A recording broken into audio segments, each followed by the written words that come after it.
the dead languages have their appeal. Mm. You ever learn Old English? I haven't, but I've heard it before. It's weird. When you learn like Old or Middle English, you start to realize how much modern English is basically just French. Yeah. Because so many British monarchs were just French people. It complicated medieval politics basically, and so a lot of English language is. It might have been a bit of a simplification, but yeah. Yeah. France and England competitively owned each other at the same time, and and that started a war. Ever since 1066, really, right? Battle of Hastings. Was that the War of the Roses, or was that no? That was a different thing. 1066, the Battle of Hastings, right? Which was either the beginning of or the end of that war. But it's because of Normandy is the main reason, right? Normandy being part of Britain and also having its kings and stuff like that. It complicated stuff. And also, let's not forget that trade across all of Europe means these languages borrowed from each other all the fucking time. True. But if you get to form of it.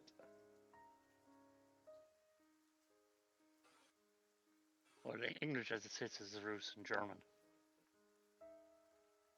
Yeah, English is Franco-Germanic. Yeah, it borrows more from German. It is Franco because it was the Normans that finalized where it was coming from. Yeah, we have literal like German words instead of making English translations like poltergeist. Yeah, but the English is Geist and Ghost are pretty much language. It steals from everyone. Yeah, it does. Yeah. Geist and Ghost are the same word. Come on. Pretty well. Yeah. It's three languages stacked atop each other in a trench coat. That's actually very accurate. Yeah, 3 kobolds. Yeah. 3 kobolds. The poltergeist. Do you know what the polter means? Noisy? I think it means knocking. Okay. No. I took the translation to mean like a noisy spirit or a noisy ghost. Well, yeah, knocking is a noise. So yeah. It's not that weird. Because in Dutch it's klopgeest, which means knocking. Is Dutch even real? It's not. We made it up. Just to fuck with people. We all speak French, actually. I am drinking some Heineken. Ew! Don't do that. You don't like Dutch. Heineken? No, that's Dutch beer. That's not Belgian beer. No, I know. How do you know you're Belgian though? You remind them that the only reason they exist is for Germany and France to have somewhere to fight over. Pretty much. we exist as a buffer zone. The place We did hold off the Germans in World War I for a long time. The Schlieffenplan failed. Yeah. Now Heineken is one of those strange little beers where the non-alcoholic version actually tastes better than the alcoholic version. That's blasphemy. I don't know about that. I would go of all the non-alcoholic beers as the one that most closely resembles the beer itself. Yeah, and the beer itself is trash. Resembling the beer is better than being the beer. Nah, man, Heineken's good. I'm a fan of wine and cider. Yeah, I don't. Yeah, red wine would have been very appropriate for tonight. Yeah, but as a Belgian, if you admit it, or I assume you're Belgian since you were saying. I am Belgian, yes. Yeah. With all my heart. If you said you liked Heineken, you'd be disowned by your country and probably flogged from the street the border. They banish me to the north. Yes, Belgians and Dutch people. That's a funny word. There's one of the bands I listen to, Flogging Molly. They're pretty good. Flogging is a fun word. I actually never thought about that. Oh, yeah. Flog. No, I mean, yeah, wine is the most appropriate, but I can't just pretend I'm French. Come on. At some point, there's going to be like a feast in this game, and we're all going to have to prepare individual feasts. Oh, I'll just eat French fries. Yeah, all right. I'll have a poutine. Yeah, I'm a bit of a stereotypical Belgian when it comes to things I eat and drink. Beer and French fries, that's kind of where it ends. Don't talk to me about waffles, that's a lie. Nobody likes waffles in this country. Waffles aren't even that good. They're overrated. Pancakes are better. Waffles have receptacles for more syrup. That's the appeal of That's waffles. just it. They're all just fucking vehicles for syrup. There's a great Flemish comedian. So sadly I can't really. I mean, I could link him to you guys, but you wouldn't understand anything. But one of his great bits he did recently was about how in other countries, people for some reason think that, like, the closer you are to Belgium, the more you realize, okay, French fries, that's a Belgian thing. They're really good in Belgium. And the French people know that, the Dutch people know that, the German people know that. But the further away you get, so if you get to like America and stuff, they don't know, and they just associate Belgium with waffles, which I don't know why that is. It's weird because we don't really have a waffle culture, but we do have a fries culture. Ah, you do have a waffle culture too. No, we have waffles. There's no place, no city I haven't been in Belgium that there is no waffle house to go into. Have you ever been to a village in Belgium and there hasn't been a fries just? Oh no, I admit that they're French, we grow them in our basements. Chips and stuff, yeah, you get, and they do the smothered in gravy. Well, is that a bad thing though? Smothered in gravy? Yeah, that sounds perfect. I smother them with mayonnaise usually. No, I'm not a gravy fan with chips. On the side, maybe. I'm a pepper sauce or a garlic mayo or something like that. Garlic mayo's the shit. Garlic anything. Yeah, garlic is great. I was gonna say, like, waffles. We make a lot of waffles, and we serve those to foreigners so that we can keep the French fries for ourselves. I think that's what's happening here. I had to say, one of the best breakfasts I ever had was tequila, orange, and waffles. That was in Ghent. Oh, Ghent's the shit, man. That's good shit. Are we doing webcams, Muckle? Cause I just put mine on while we wait. I can look for mine, but I look like shit because I just went to judo training. And I am absolutely fucking dying. Let's see. Now, if you forgive me, I am going to go down and boil the kettle for another hot whiskey. Ooh, a hot toddy, eh? Oh yeah, he's Irish. I forgot. Yeah, I felt like a hot whiskey tonight.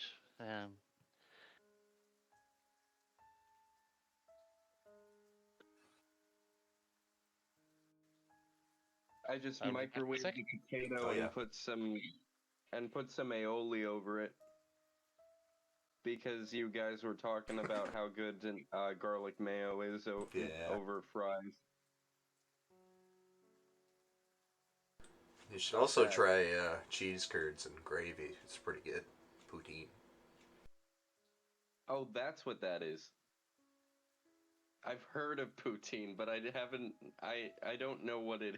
I didn't know what it was. It's great at Thanksgiving too. Like if you take the leftover turkey and stuffing and put it in there. All right, there's my face. Hey hi, guys. Thanksgiving. That's like the most American thing I've ever heard. Yeah. We don't have it. It's a holiday around eating. It's awesome. We turned Christmas into eating. Well, we turn every day into eating. Mostly French fries. I mean, people eat for the most part every day. I am visible. It's really dark here. Look at that. We got some cameras going. So Yali is muted. Dan, are you here? Yeah. Catherine is getting a drink, so we'll be ready to start shortly.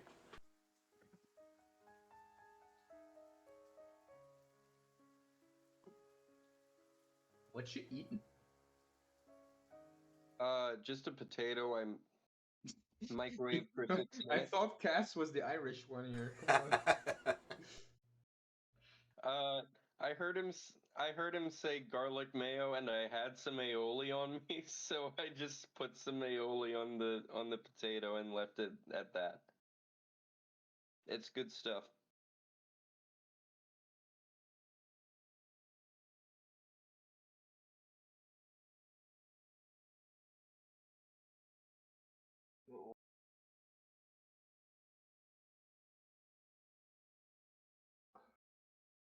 I'm actually really tired. It's starting to be your catchphrase. Well, that's because it's almost midnight. Yeah. Every time we play. Yeah, it's pretty late. But because of judo, it's like physically now. I'm like stretching.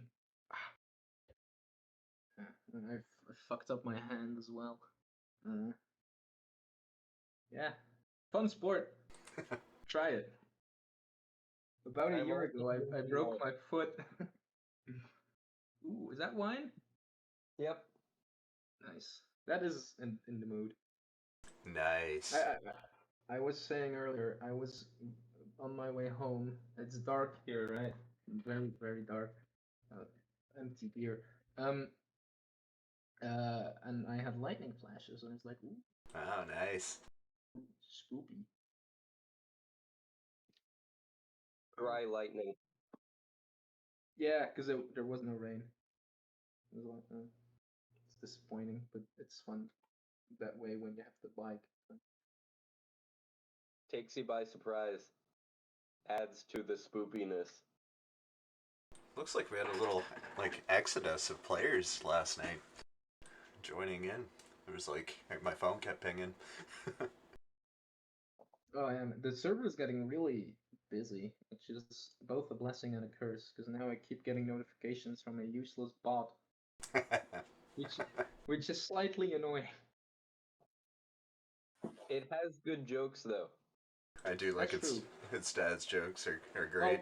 Well, they're bad jokes, which makes them good, right? They're good because they're bad. Yeah, it's like, how do trees go on the internet? They log in. Good one. No, it's not. Exactly. Have I told this one? How do you play hide and seek in Germany? Does anyone know? It's my favorite joke about Germans. It's a terrible joke, but I love it to death. How? How do you play hide and seek in Germany? You go, 1, 2, 3, 4, 5, 6, 7, 8, 9, 10. Blitzkrieg! God. We're Belgians. We're allowed to make those jokes.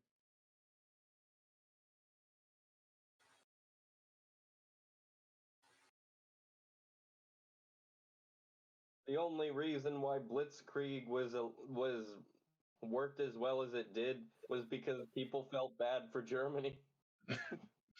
Oh man, there's a friend of mine has this book which is basically World War II statistics. So how many soldiers, how many tanks, how many planes, and so on. Like very detailed. And it's really cool to see the evolution of all that. And basically, the Nazis had a bunch of good gear, and most countries in Europe, or a lot of countries, had a lot of tanks left over from World War One that they used. But then, as the war went on, all the European countries, with all their colonies, having way more resources, started to produce way better shit, and that's one of the reasons that Germany got annihilated eventually. And of course the Americans joining in. Well, it's also that the equipment itself, while rudimental, had higher fault tolerance in it. It was rougher made and was designed to work roughly, where the German precision stuff was made to be precisionally, it didn't expect to get sand, it didn't expect to get stuff inside in it. So the cruder stuff was designed with a tolerance that allowed it to get dirty and still work.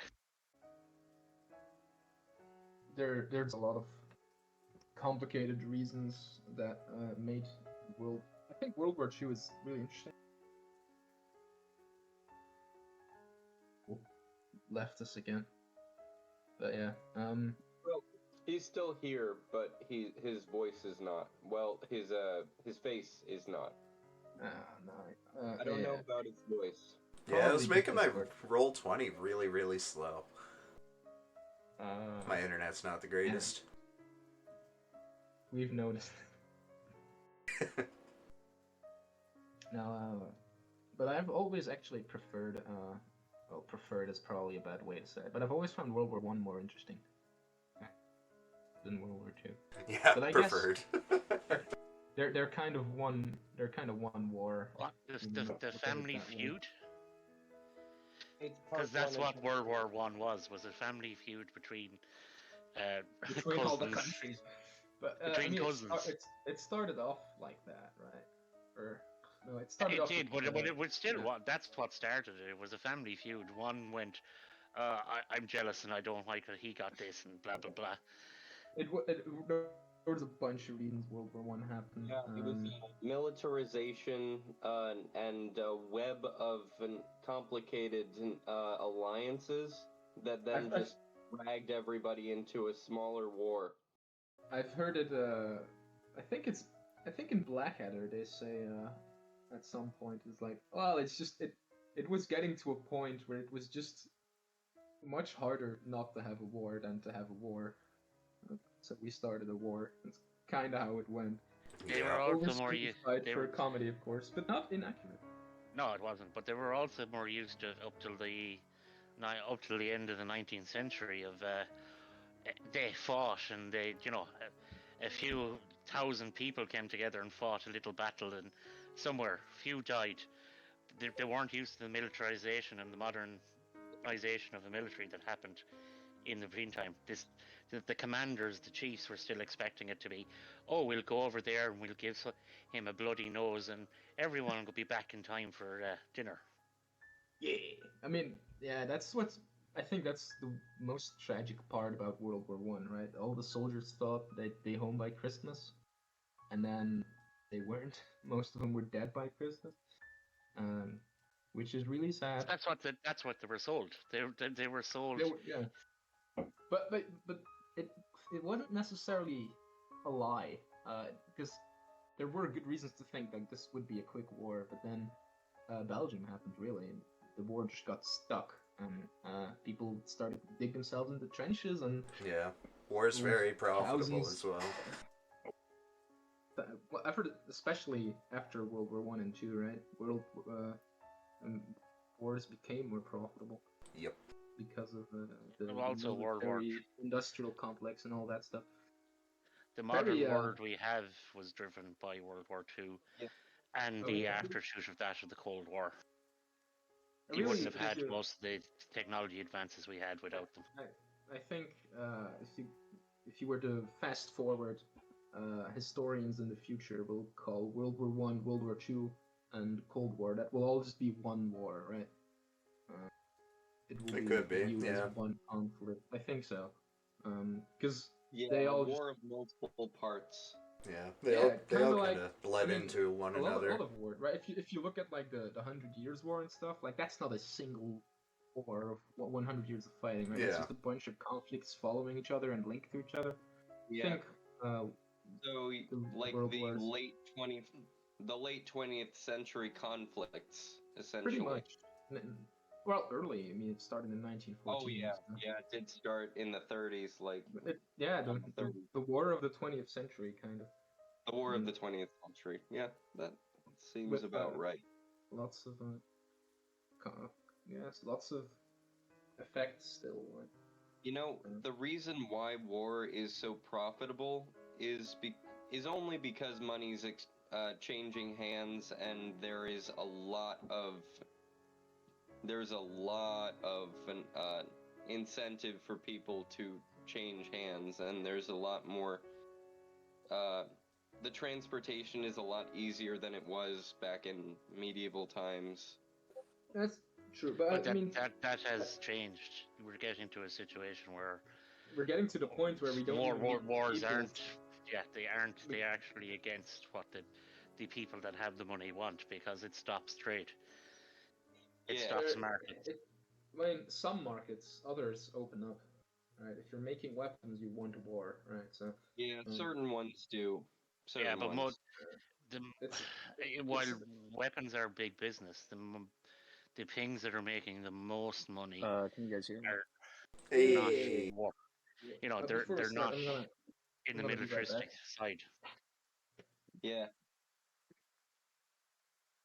But war happening elsewhere, you know. Oh, well, it's fairly inevitable. There will be another world war at some point in the next 100 It's already years. I'd say. happening. It's been Yeah, happening. the setup, the start of it is because we're going to fight over resources. There's no way that's not going to happen. Y'all stay away from my water up here in Canada now. Me and Dan will hold it down. See, it's funny. It's happening in countries in itself. You go to our own country where the main capital is running out of water, and they want to put a pipe across the whole country to take water from the other side of it. Yeah. Bro, like, Nestle in the States will, like, fucking drill and take all the waters out of communities in a drought and sell it back to them. Yeah, Nestle's pretty evil like that. Yeah. And America. Like, America's just very poorly laid out. In I think terms that of... we just sort of, like, manifest destinied our way into every corner of the continent that we could get our grubby fingers into. And, we didn't really orient our borders to be functional. They don't really mark any points of basically some people have not enough and others have way too much. Yeah. It's been the problem since forever, right? Since the Well, founding of the US. But if you talk about global wealth and it's Even not back the to like 1%, feudal it's the- lords, like some had more than others. It's always been the way. Well, Yeah. feudal lords, we would have been sifs. Or serfs. You wouldn't have Yeah. even had rights. You would have been sifs. You would have been property of that lord, and you would have need permission to move out of that lord's land. Sounds a lot like Strahd. I just kind of had to brush my hair. It was getting unbearable. Yeah. I have really curly hair, so brushing in the shower used to. brushing in the shower is fine, but if my hair's not wet, then it's just not gonna brush very well. It's gonna get caught. Well, mine was still sweaty, so that helped. Well, we've been vibing so long I drank all my beer, so I'll be back. I'll do the same.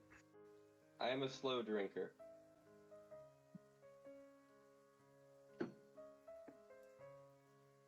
Is that a tattoo on his elbow?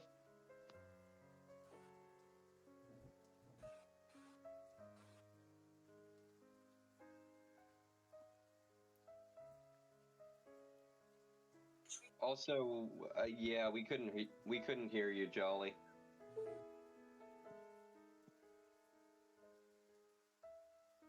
Hello? Is this better? Oh. Or Yeah, we can hear you now. Yeah. cool. Yeah, All right. welcome. Thank.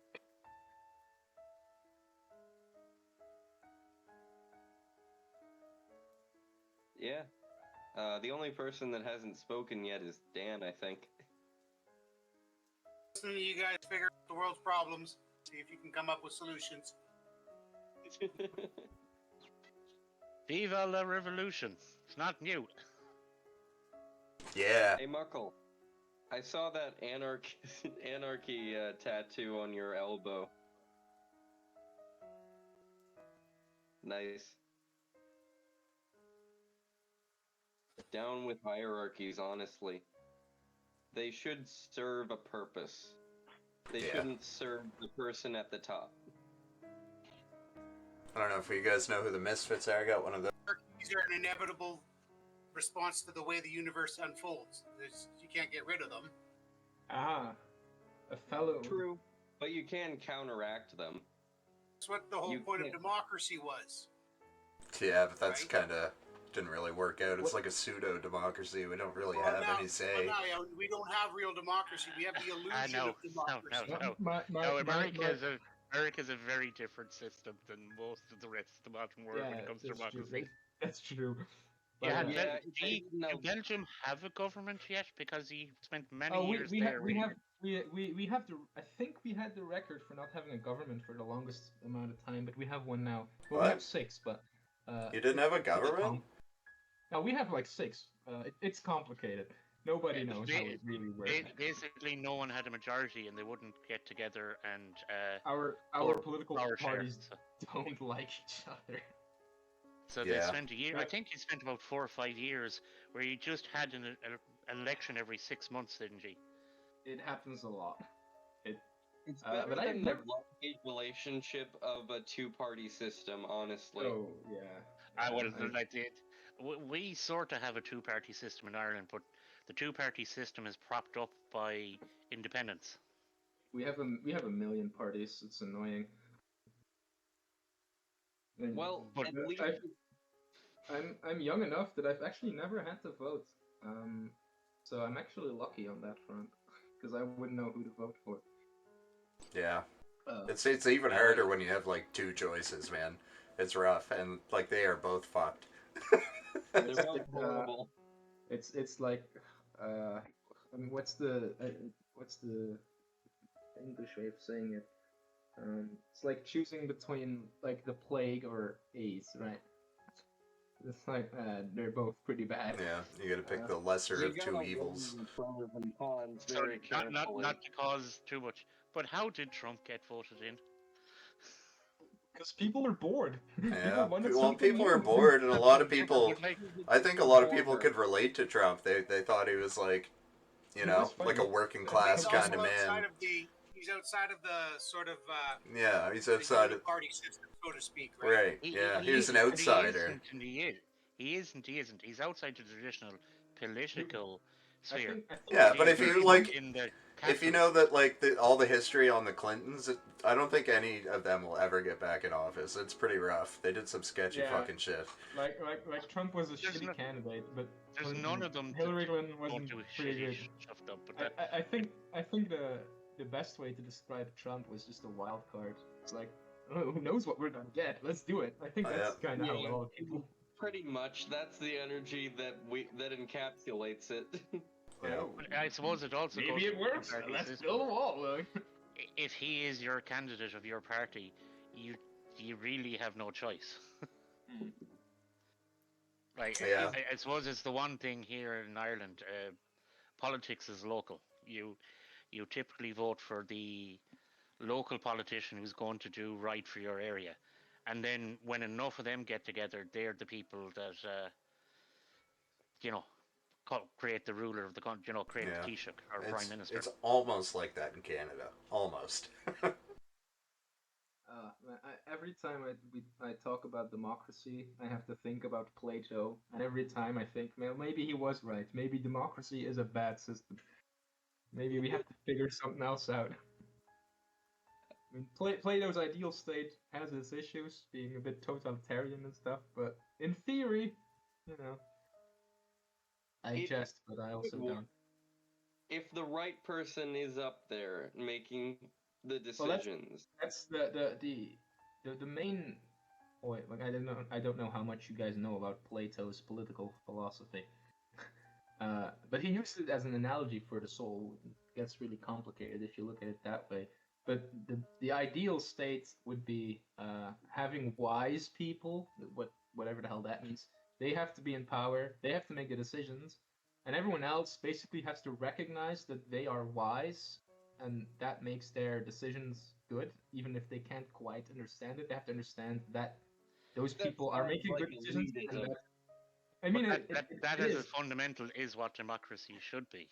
It Well, he doesn't. Is you're voting in Blade- wise Blade's people a- to yeah, to that's represent the, you? that's the question. Like in practice, how the fuck do you decide who are the Who is wise this? people? And Plato did not think democracy was the way to do that, and But he might have been right. there is the analogy of that though is that who makes have the a cool decision and cat who is the democracy. wise people, because that is very different. If you go, you set a standard for what is wise, that may not be true. There is, you need a representation of across the board, not just what people consider wise. Wise is a word that gets too linked to learned people. Well, it's the old joke about democracy, right? It's that the greatest thing about democracy is everybody gets a vote, and the worst thing about democracy is that everybody that gets everyone a vote. gets a vote. Yeah, yeah. Oh, Muckle, a person you, is inherently not stupid. People Muckle, are you stupid. remind me of that one Bond villain with his white cat. Come on. I was saying that the other day. I was sitting on the armchair with him. Mr. Bond. Mr. Bond. I had a friend last year. He bumped into, I don't know what exactly it was, but he hurt his eye pretty badly, and his all the white in his eye was like Red? there was blood in there, right? So it was completely red, and I The called him sweet- I'm not sure what the words are, but I called him the chiffre. I thought that was like the greatest reference, and pretty much no one got it, and I was like very sad about it. Like, oh Called man, the that's sclera. The white part. The iris, and then the Yeah. sclera, and the pupil. Yep. I'm just gonna call it the white part. If I already have to know the Dutch words. Okay. Learning multiple languages is But yeah. Are we sufficiently primed? Should we get into it? I'd say I'm good. Yeah. Let's Yeah, start. right. Let's make Barovia into a democracy. Yeah. Everybody. That'll work. Let's Let's get just things survive. Let's just survive whatever the next egg buckle throws at us. I think is my choice. We just have to time to usurp the look at some monarchy. Tarokka cards. We'll be fine. I hope. Now it's like Time all to the treasure is in usurp the Castle Ravenloft. Get fucked. Vampires, we're coming for you. Nah, I'm just gonna chill in Vallaki somewhere. Just drink wine until my character's dead. Oh, Strahd is a daylight scared bitch. I mean, there's no daylight in Barovia, so it doesn't really Yeah, matter. exactly. He's a. It's one of those things that is actually kind of debated on the internet. Is there? Who has Yes, the you cannot daylight? never have daylight unless you're You just need undercover the fully. daylight spell. It's fine. Just get this Isn't that like a 5th level spell or 4th? third. It's third level. It's okay. 3rd? Oh, okay. Well, he's just gonna counterspell that shit. Or Not if you walk can out. stop him. Big brain. Just get him to waste his third level spell slots. It's fine. Oh, I He'll was use his remembering. force. I took Eldritch Adept and Devil's Sight. So yes. Oh, I think I- we leveled up last time, and I'm not sure if I think Jolly went, so he probably Now we still all has. can see in the dark. At least when I use No, I love my that. sorcery points. Yeah. You have to. Those players that there missed, isn't- we are now level 4. There's a fighting style that lets you fight in the dark, right? Yeah, that's blind fighting. Blind fighting. Yeah. Get that if you can. But let's bully the DM. And let's be a darkness. But party. that's only in 10 foot of you, isn't it? Well, Within 5 you're- feet, I think. But 5 or maybe 10. I think 10. Yeah. If you cast darkness when you're already in melee, that's not really an issue. Oh no, but it's if something comes within 10 foot, you can sense them and fight I have them. a question 10 feet for for the the- sake of read. for the dungeon master. I have a question. If if our sorcerer casts darkness with the sorcery points, and then I cast darkness on the same point, can the sorcerer see through it? No. If you cast it after Yeah. me, if I cast it first, then mine overrules yours. Do you guys want to try using the cameras on Roll20? Sorry, if I cast it second. We can try. How the hell does that work? No one needs to see my pretty face. I don't have a webcam actually up here, so. Making excuses. I'm using my phone. Oh yeah, I hate fucking cameras. I really do. It is the bane of my life and work because I have got to the point now where I'm meant to be setting examples and go on cameras and stuff like that. So what I did was we use Teams. You can have there's like backgrounds. You can set your background. I took a Halo background and put it in it. It's funny when people see the reaction and try to figure out what the background is.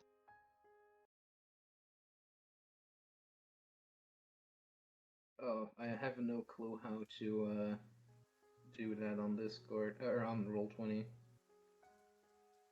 It's in the same section that you use to like shrink the player icons, personalization and display in the settings, Let's see. and video display. Doesn't work. Audio and video. Audio, video chat. Others can hear or see video. I can hear or see video, but that doesn't seem to do anything. Oh. Doesn't? Oh no. I'm just clicking things now. Special significance. Trinket of special significance.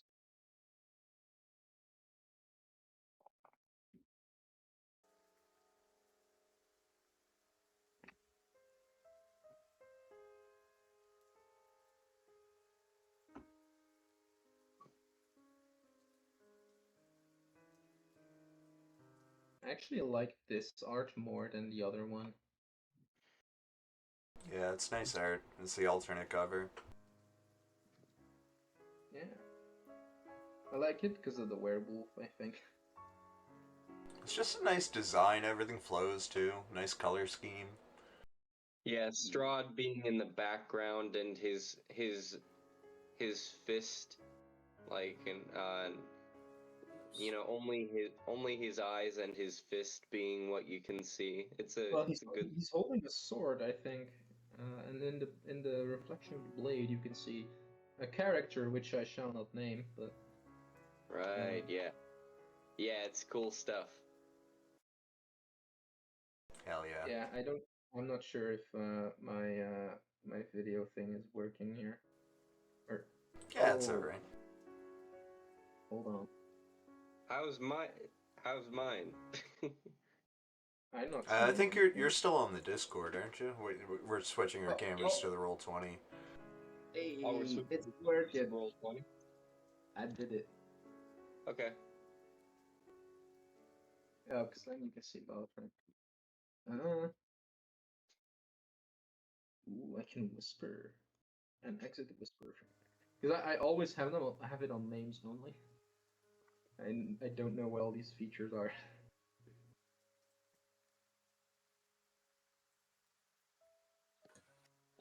Yeah, I don't have a camera on my monitor, actually. Oh, I see. I have one on my phone, which is why I can do it for Discord. I see. I mean, I'm fine with Discord. I have a camera, but I don't like using it either. So Fair. once people see how good looking I am, they can't ever talk to me normal again. All they want to do is try and hook up. It's just terrible. A curse. I'm sure we're all really handsome boys. And that's what matters. I quite like the Dungeon Master icon from the, what is it, like that old shitty movie? I like it. Yeah, the animated. Yeah, Didn't pretty they sure. have that party in like the last D&D movie somewhere as like an Easter egg? I'm not sure. I didn't spot it myself. Well, neither did I. That's what the internet is for. Did anyone want to try to be brave and take the recap for inspiration? Oh, we get inspiration. Oh God. Let's all do it. Let's I mean, what did we even do last time? Oh, we killed something. We killed Yeah, Doru, right? We went and buried the Burgermeister in the church. While we were there, we found the priest inside, and he was sobbing, and we heard scuffling in the basement, basically. And it was his son after coming back, where they attacked the Strahd in his castle or whatever it was called, in his fortress. His son was the only survivor of everyone that went, but he actually had been turned into a vampire.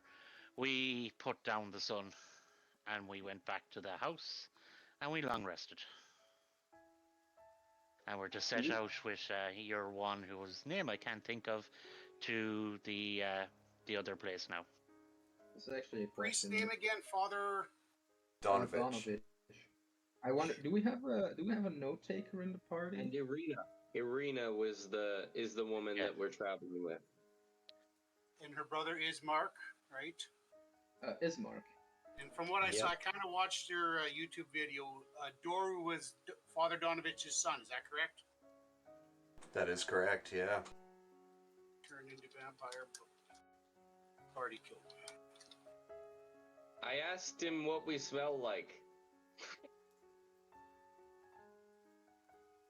Well, we did at least. Our sorceress cast darkness straight away, so it meant that I was very effective as a rogue to begin with. The darkness combo is so mean. You're gonna have to give Strahd True Sight or something. Oh, don't be giving him ideas. That's true. Strahd's gonna have an army of flying snakes, gargantuan flying snakes. Undead flying snakes. Spectral flying snakes that can drain the life from you. So also, Cass, you can't take the inspiration, but towards the end of the last session, you guys did head out, making your way to the Seer pool encampment.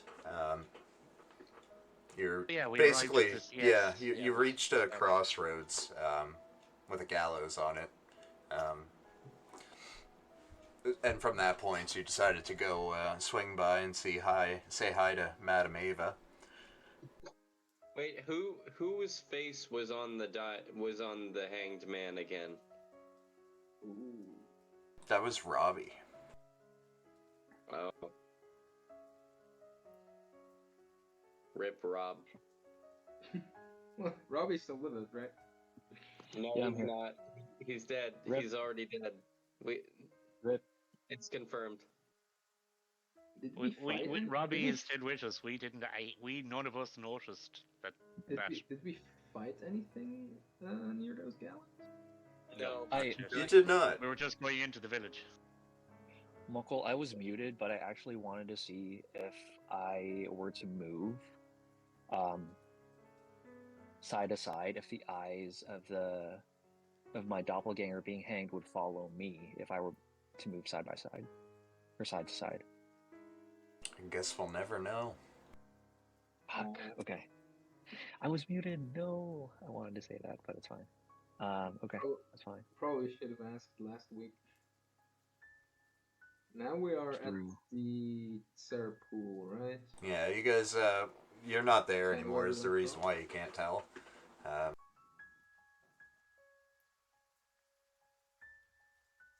Basically, you guys travel up this pathway and into a thicket of woods.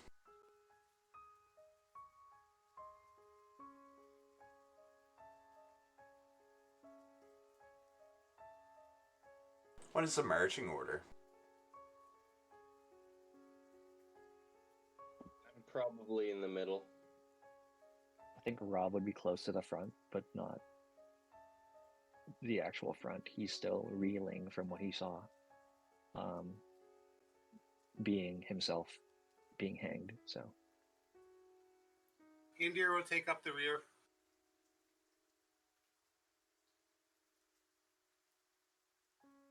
We're in the middle. I assume I could take step up a little bit in the front. I mean, going cautiously. The rogue watching for stuff. I think the road's like wide enough to have two people side by side. I hope. It is, yeah. Maybe because I'm a bit of a frontline person-ish, so I could maybe go on the front. In the distance up ahead, you can make out the faint glow of a campfire and the murmurs of some cheery people. As you guys are kind of pointing this out to one another, you hear a slight noise through the forest. Sounds like branches and brush scraping.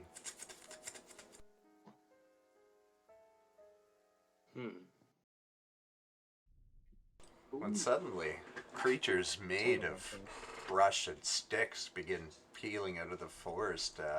They all seem to be covering some kind of being in the back. Nameplate gave it away. Y'all know what time it is. Whoever didn't add 9 temp hit points, add that now. I have 49. That's not correct.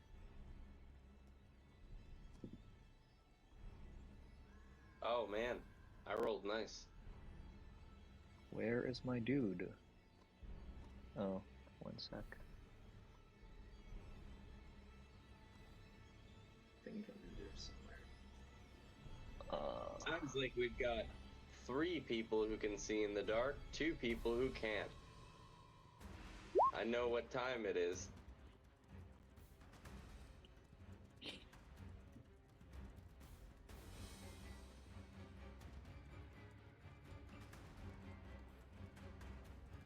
I am Groot.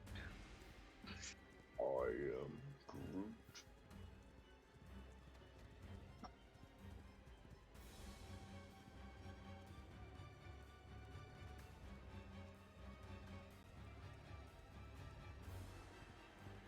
Alright, first up is one of these creatures made out of needles and twigs. They look friendly enough. It's going to start dashing up as quick as it can muster. Using its dash action to get this far. Zorik. You know what time it is. What I'm going to do is, with 2 of my sorcery points, I'm going to cast Darkness. Alright. And the darkness is going to be let's see, it's 15-foot radius, so I'm just gonna over here. Yep. At the side of the road, so that I can at least block off half of it. Oh, Barmo? Who's Barmo? This guy's gonna be your darkness. Ah, yes. 20 The foot dark- radius, right? 15-foot radius. I think that's something like this, then. Alright, move it over to Barmo. Yep, that's correct. about right. Did I measure that correctly? Yeah, you did. That's about right. Awesome. I like Barmo. The darkest one. It's our secret 6th party member. Can you guys see him emitting light right now? Oh, there's no dynamic lighting on right now. Yeah. No. We just drew a circle. That's good. That's fine. Yeah. You cast it on a point, so it's not gonna move really. So. Nope. But I'm okay with that. It still blocks off some area of the road. There's enough area left for people to squeeze through. I think it's okay. Alright. So, that's end of turn. Okay. Another Needle Blight is going to be shuffling forward. Oh, right. I took a feat last time. Using his dash to get this far. John. I'm going to step up to 7 that's in front of me. I'm going to Booming Blade him with my silver short sword. Ooh, You okay. get advantage because he's in the darkness. Do I get advantage, Buckle? He's like half in the darkness, but yeah, I'll give it to you.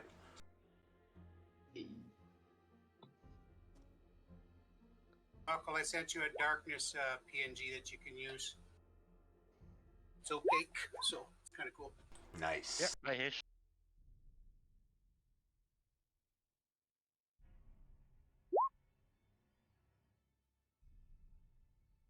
And then you get sneak attack.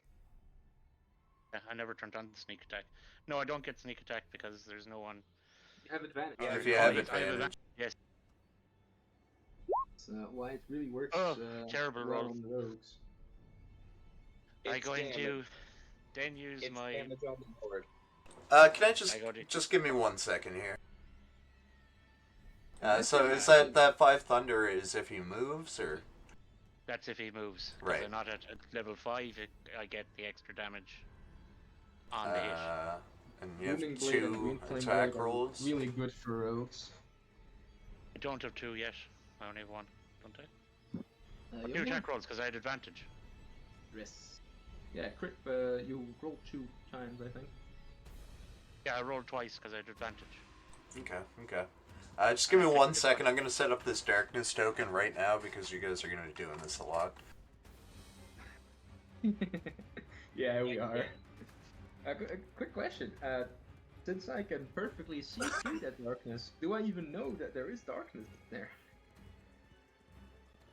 I think you'd be aware of it. It would be kind of like looking through something that's like really hot and you see the heat waves. It's a little distorted. A little misty. Might look a little brighter to you. Well, I can see in regular darkness just fine too. I don't think that's the thing. But I get your deal now with Saya.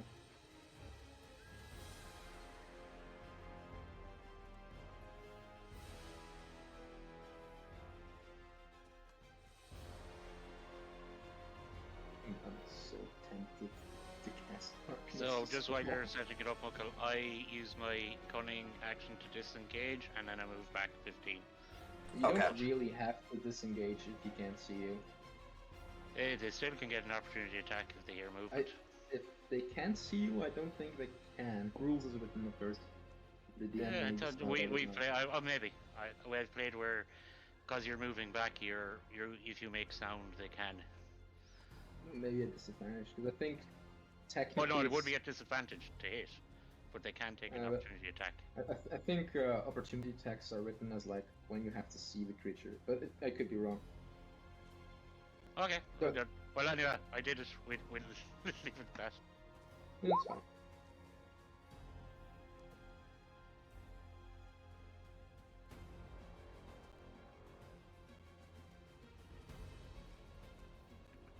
I am going to throw a firebolt at that druid way at the back there.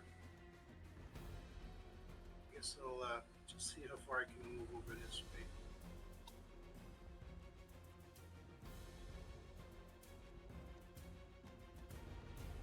So within range, if I move that little bit.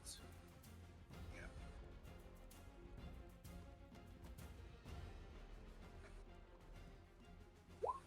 That'll be a miss. And that's the end of my turn. You could have moved back behind the darkness, so no. Now at least he can see as well.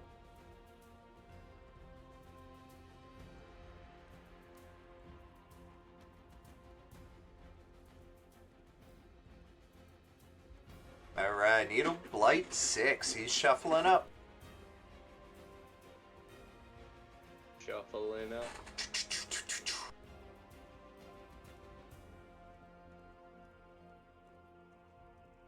these green areas just forest? Or Yeah, are that's they just grass? forest. Yeah.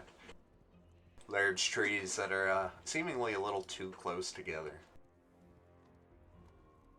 It's not creepy at all.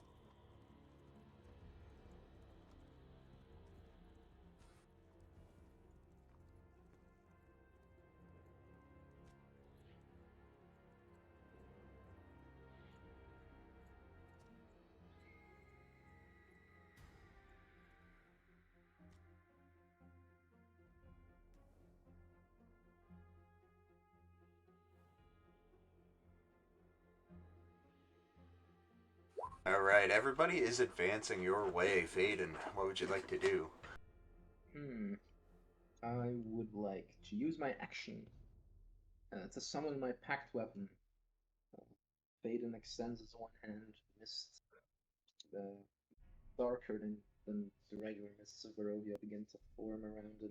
His eyes go black, the veins in his arms go black, and this great sword kind of the mist takes on the shape of a great sword, and then kind of hard to say at what moment exactly it takes on a solid form. And I will then move around these creatures into the darkness, which should be possible, I think. It can be. It's gonna cost you double movement to move through the forest, as it's right. very hard to get through. I'm gonna recalculate. That's 10 feet, and then this would be. I think that still works if I go here. I didn't quite do the math. I can just make it here with my 30 feet. Either way, I will use my bonus action to use my Axe Blade's Purse on what I presume to be their leader. So they are marked, and that will be my turn.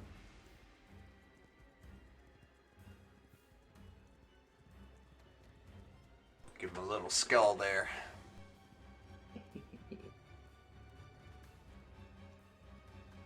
You're already dead. You just haven't caught up yet.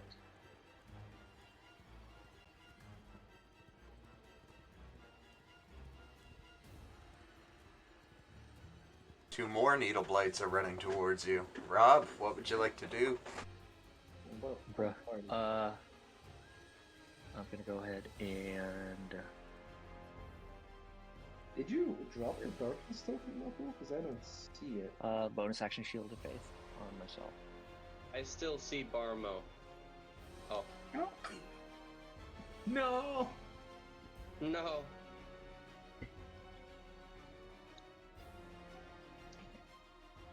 That's a small darkness. He can expand it out. So I hope.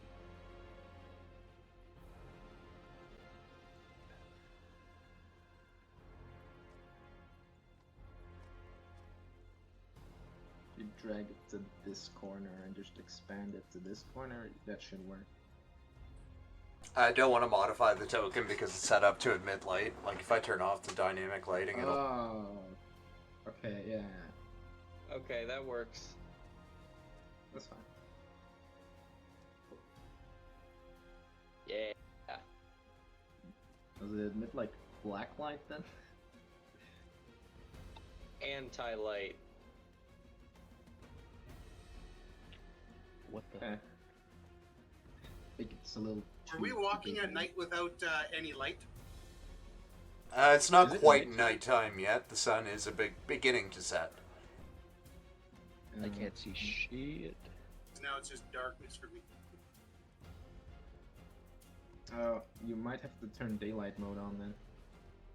Oh, you just turned it up a hair. That's perfect. That should be Yeah, that's better. fine. Spooky. Spoopy.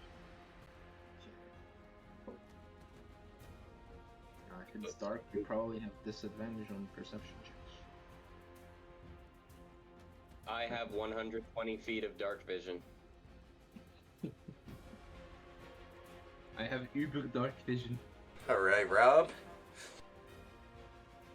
Yeah, I bonus action Shield of Faith. And I'm going to go ahead and walk over here. Just trying to draw everyone's attention, since I'm going to be the closest one to one of their group. And I'm going to go ahead and take a swing with my sword. Okay. Were you shield of faithing yourself there? Yeah, myself. Okay. An 11 will just miss this blight. Okay, I'm going to go ahead and end my turn there.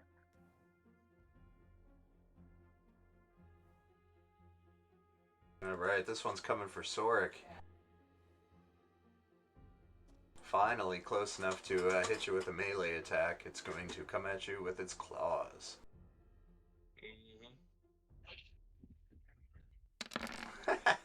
Nat 1, baby!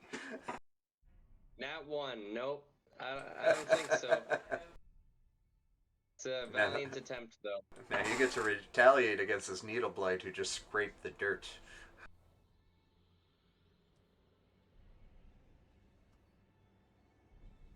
Nah, that's fine. I don't have any melee stuff. I'm just going to. What I'm gonna do is provoke an attack of opportunity. Go ahead. What do we got there? 17. 17. That hits. Okay. That's 7. I'm down to 2 temporary hit points. Out of 9. Now I'm just going to. It slashes at me and I keep moving.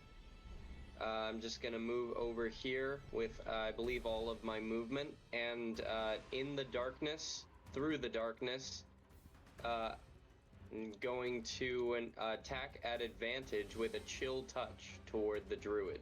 Okay.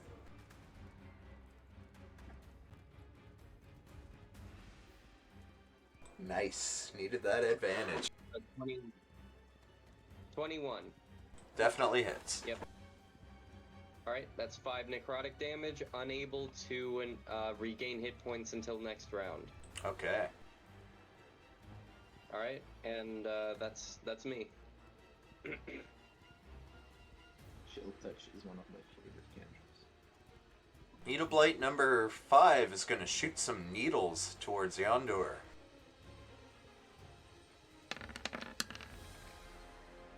With a 6. That'll miss. The needles landing in the dirt at your feet. John. Oh, I didn't make a You said this is constitution forest. saving throw. How thick is it? Very, Can I hide very it? thick. Yeah, you could certainly could. Okay, so I'm going to Yep. to That was shoot for at Needle Blight 7 with my longbow. Ah, yes. Sharp Thank bow. you, Moniker. Go ahead, John.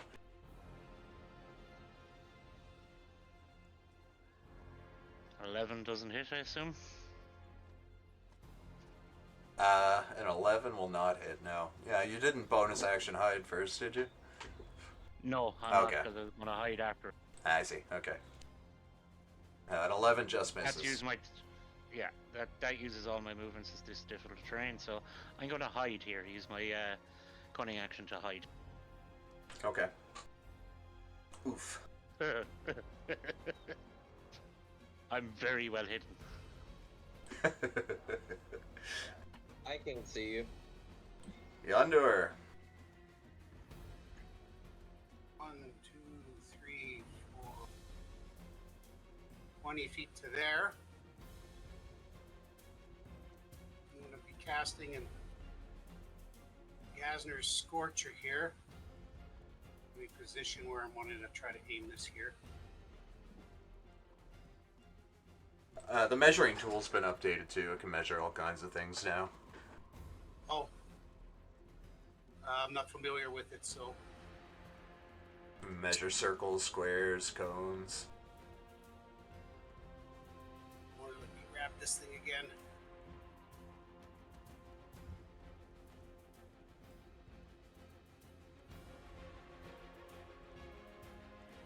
Yeah, trying to get those 3 there like that. Second level. Is it just a straight line, or is it Oops, it's there. It should show. Did it not show you in VTT? Yeah, it showed. Yeah. Yeah. Nice thought. So sorry, I clicked the second time. So whatever the first roll was whatever the roll should have been. So yeah, 5 feet by 30 feet. Just a line of flame. Yeah. Okay.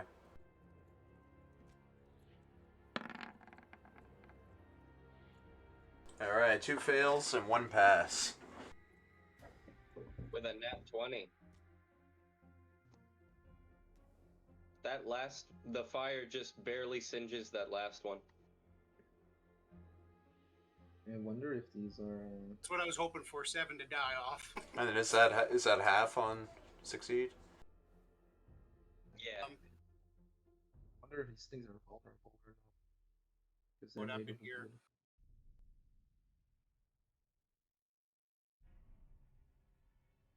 Eligible spells. Display in VTT. Come on, where's my display in VTT option?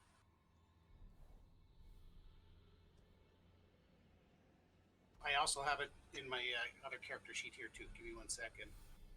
Spells. Gas near Scorcher. Yep, half of much on a success. I don't know if these things are not good with fire or not, but we're finding out. Surprisingly, it seems to be about normal damage. Then they seem pretty weak. Yeah, you did just completely turn 2 of them into ash. It's a pretty epic spell. If you want to describe it, feel free. As Endure gets into position here, you see a ball of fire appear in his hand, and he just looks and points his hand, palm face, while holding the staff with the other hand straight forward. Just a line of fire just roars out for him quickly, just lights these 3 lights up on fire, and just kind of nods to himself. And, Nice. actually, I have 10 more feet, so I'll just continue moving behind the darkness for cover. So.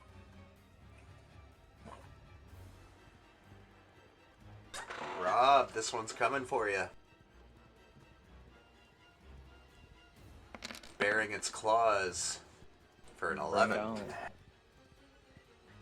No. Your armor and your shield are too great of a combination for this blight.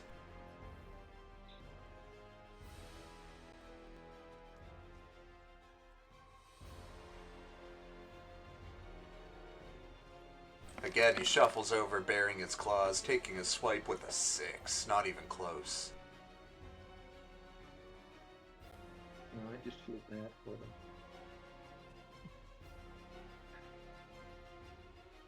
Is the music paused?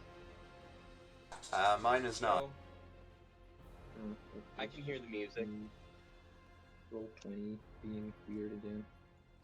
Okay. You see, yeah, this druid take out a handful of something. It looks like bark. And they begin casting a spell.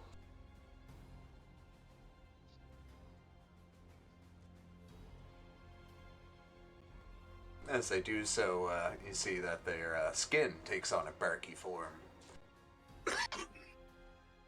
Vaden. Didn't get away, so I think I can reach him. Yes. I would like That's to. That's like 10 feet to get out of the forest, I think. Yeah, I have 30 and this is 20 total, so I think that works. Unless you're doing diagonal rules. That works, I think. Yeah, it works. You're good. In that case, I will attempt to hit him with my greatsword. Oof. I will not hit. And I will use my bonus. What? This is a good question.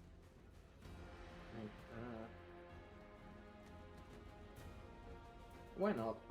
I'll cast Hex on him. Should have done that before, but yeah, doesn't matter because I missed. So I'll cast Hex on the druid. I marked the spell slot. And that's my turn. Okay, okay.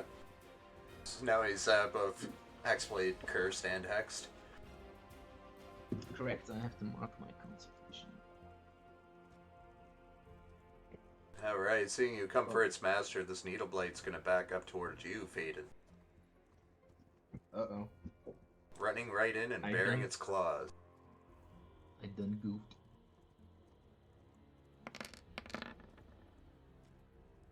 Six. A 6. 6 won't hit.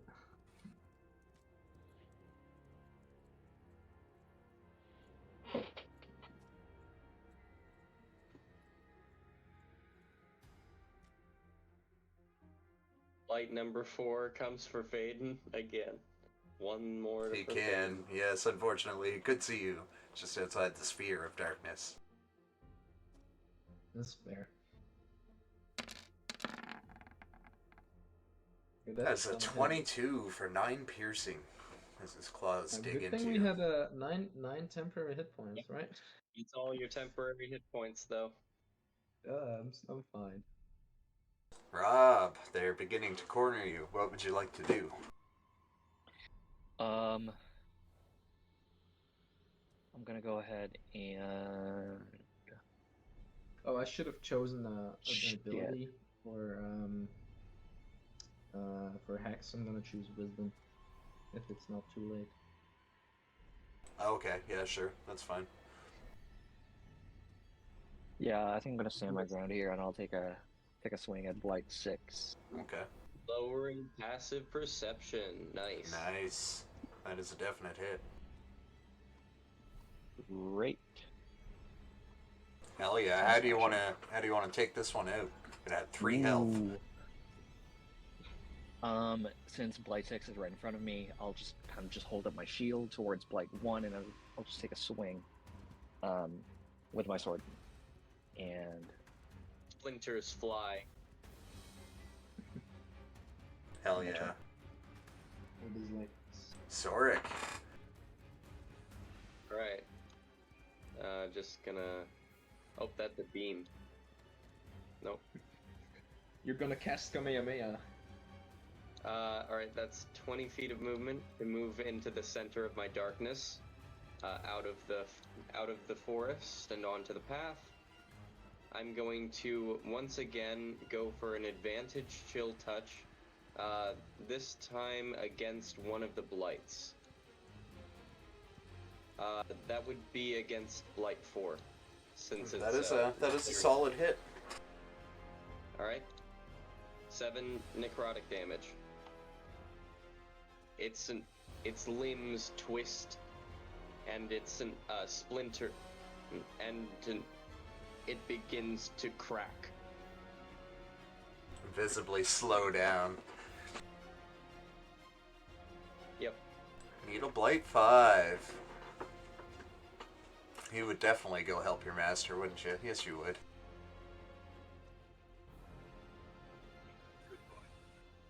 Faden, another claw attack from another rushing blight with a 19. 19 hits. That's I 6 will take piercing. 6. John, what would you like to do? It may be too thick for you to shoot here.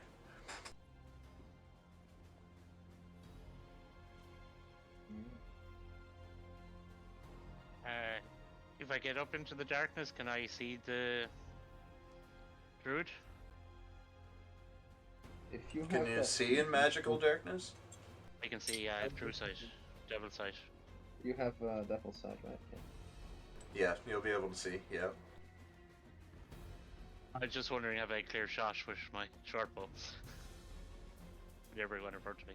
But You if I do, probably have I half gotta cover because I'm standing in front of him. Yeah, it depends on who you're trying to hit. Either way, the trees are going to be in your way a little bit, unless you're on the very edge of the forest. I don't think I have the movement to get to the very edge of the forest. No, you don't, unfortunately. You can dash as a bonus action. Yeah, you can dash as a bonus action with your canny. Or cunning action. Yeah, kind of. Actually, that's what I'll do. I'll dash, and that'll give me back, and I'll dash the movement if that's okay, Buckle. Yep. So that'll give me a few more squares. Yeah, and you don't need to hide in the darkness. You're already hidden. Unseen, not hidden, but yes. So I assume here now I should have clear sight of the druid and have advantage on my attack roll. True, not technically hidden. Yep, looks Gotcha. good. As long as you got the straight line, you're fine.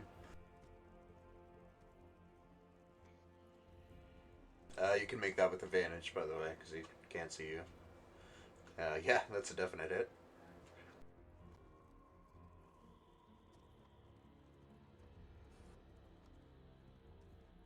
Wow. With some impressive damage. And that. Well, no, you yeah, I dashed, so that ends my turn. Yeah. Okay, Yondor. All right, endure. Move 25 feet to here. And throw out another one of those scorchers that way. In that line there. Not as good this time.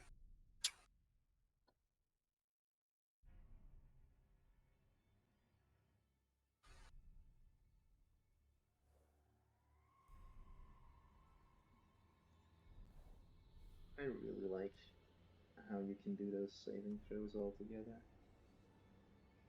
Oh, it's so good. And 1 nat 20s again. Yeah, they're pogging. That's the They're scientific term. Yes, very scientific.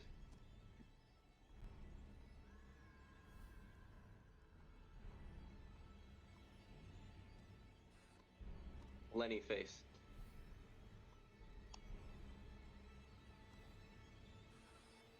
Needle Blight 1 is up for another claw attack at Rob. He's not coming at me, boys. Yes. Ooh. 21. Oh. Yeah, that'll hit. That'll be 5 piercing. Okay. -5 to my temp HP. Yep.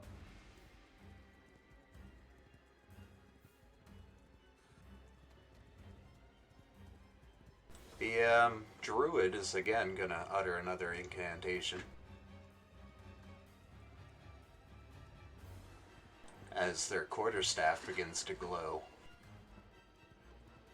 Oh boy. Taking a swing at Faden for a 7. Yeah, that won't hit. And it is now your turn. So I'm gonna swing back, of course. In retaliation, I block his staff with my sword, and then in one swoop I try to hit him back with a 17. 17 will hit. And that'll be that much damage. How do you want to take this druid out? I rolled max damage, boys. Well, as I said, I as he swings his staff at me, I catch it with the crossguard of my blade, and then I kind of twist that so that my edge alignment is positioned right where his neck should be, and then I cut right through it, and some necrotic energy eats at it, and he falls.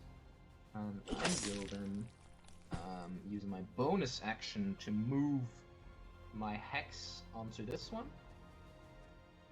This needle blight, I think that's number 2. Okay. I think I have to choose a new ability score, but I'm just gonna keep it on wisdom. And I will I'll do what's called a pro gamer move. And I'll cast it. I already used my bonus action. I will just stay put. Okay. I'll stay put. Alright. Stand your ground. Needle Blight 2 is gonna attack you with his claws. Actually, I realized that I should have made a concentration check when I got hit. That is true. For Hex. I'll do it now. I have advantage on these because of Warcaster, so I think I'm fine. You got it.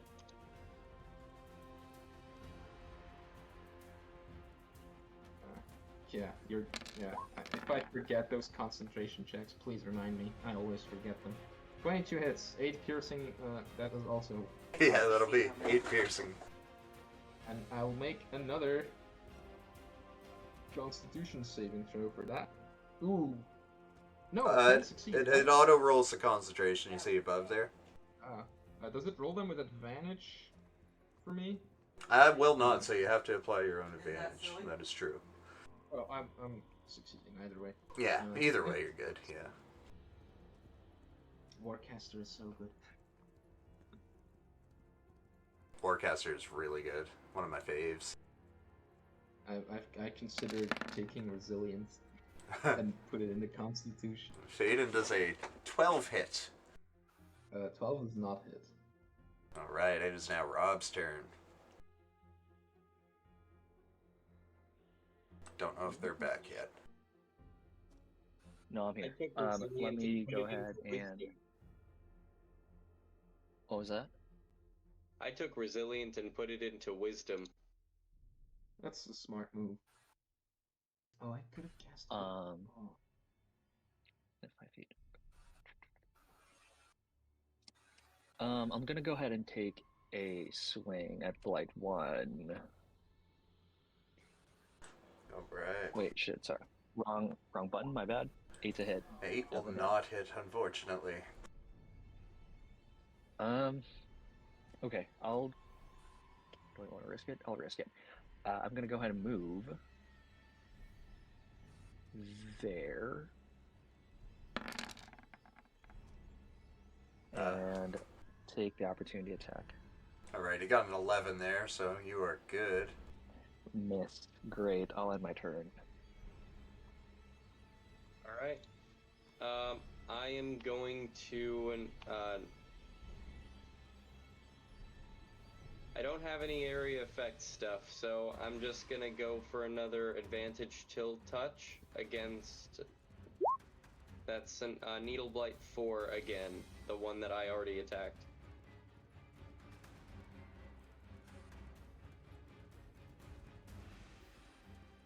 And that's a 20 to hit. 20 is a definite hit. Alright, and another 7 necrotic. To Needle Bite 5 or 4? 4. Right, it fades to black, ash, and dust. It splits apart as if it were struck by lightning. And blackens. Fuck yeah.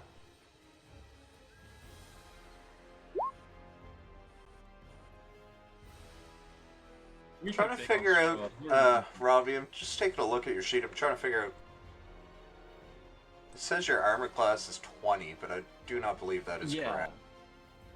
I added plus 2. On, right? Oh, you added Yeah, the Shield so of I Faith on. Okay, alright. Yeah. Alright, I was like, what in the heck? Yeah, no, that makes sense. Alright, cool. Alright. Did you roll concentration? You got hit that one time. Yeah, it would have, okay. it auto-rolled. He should be good. Oh, okay. Alright. That's why I have that mod, because I always forget. So if you subtract damage from your token while you have the clock icon on, it'll auto-roll concentration. But my players never forget. It's really nice.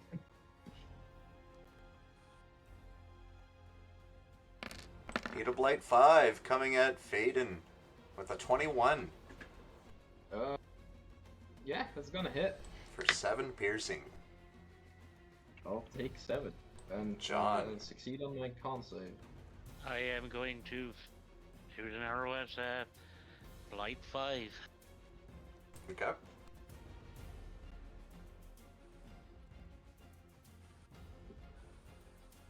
Oh, great! Nice. Yes. Unnecessary, but nice. Jesus, man. That's the sneak crit. Oh, he dies. But, Oh, man, and you just see him. He had 4 health. That was like 23 damage. His head just shatters as my arrow hit strikes it. I think you outdamaged my insane attack earlier.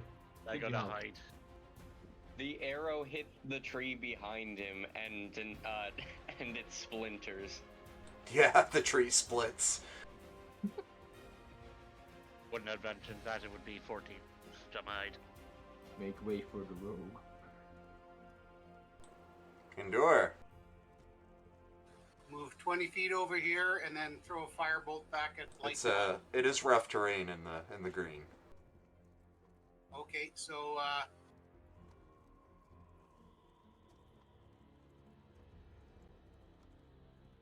It's supposed to be a forest area with very, very tight trees. okay, then I won't bother going that far. Kind of want to get out of its range is my main concern, right? So It's dangerous to get off the road. that would have been 10 to there. No, that would have been 15 to there. 25, and I can't move another half, so it's as far as I guess I can go. And we'll try to hit him with a firebolt. Blight number 1. Yep. There we go. Oh, Nat 20. Oh boy. Big rolls, Let's come on. go. 10 fire anyway, so 2d10. 2d10. yeah. Yeah. 4 and 6. And I will end my turn. okay. All right. It's gonna stagger slowly back up towards you. Young Endure is barely alive. There's barely anything left to its mass. You can see through where once its body was formed, but it is going to try to use some of its remaining sticks to send some needles your way.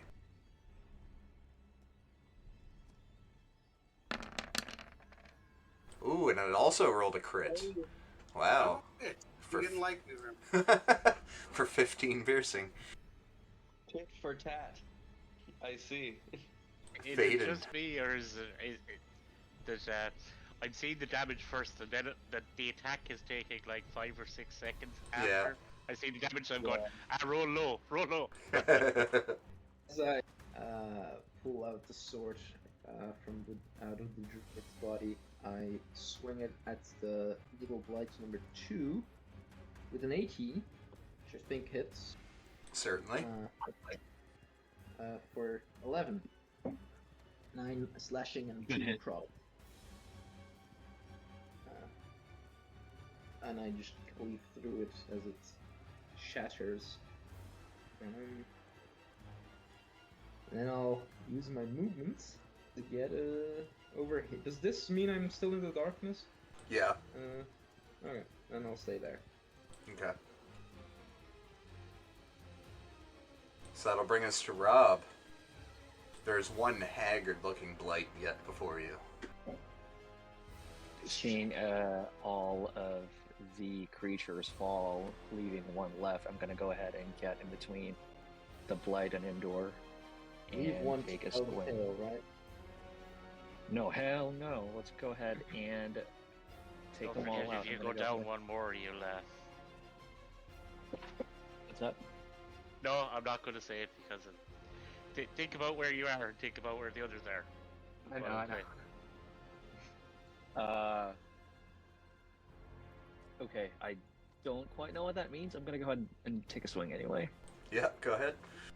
Oh no, not one. And It now wouldn't have- one. it wouldn't have Are made a we- difference. Well, are you we would have had flanking? advantage if you stepped down another one. So I'll give a +2 on flanking in most cases.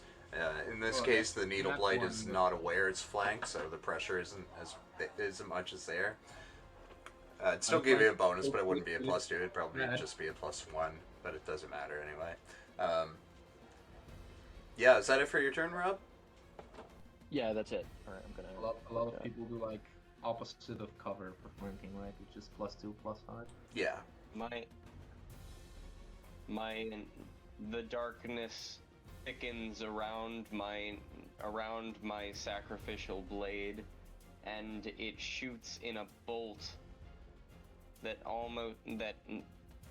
spreads out almost like fingers, and Hell yeah. hits the remaining needle blight, crushing it by its windpipe. Although it does not seem to breathe, it falls to the ground, lifeless nonetheless. Snapped. You just hear out of the darkness. Well, that was fun. With that, you're out of initiative. Yeah. I made it back. Nice. I wonder what that was all about. Could I retrieve any of my arrows? You can get half. It took a nasty hit. It might be worthwhile to find a place to rest, maybe.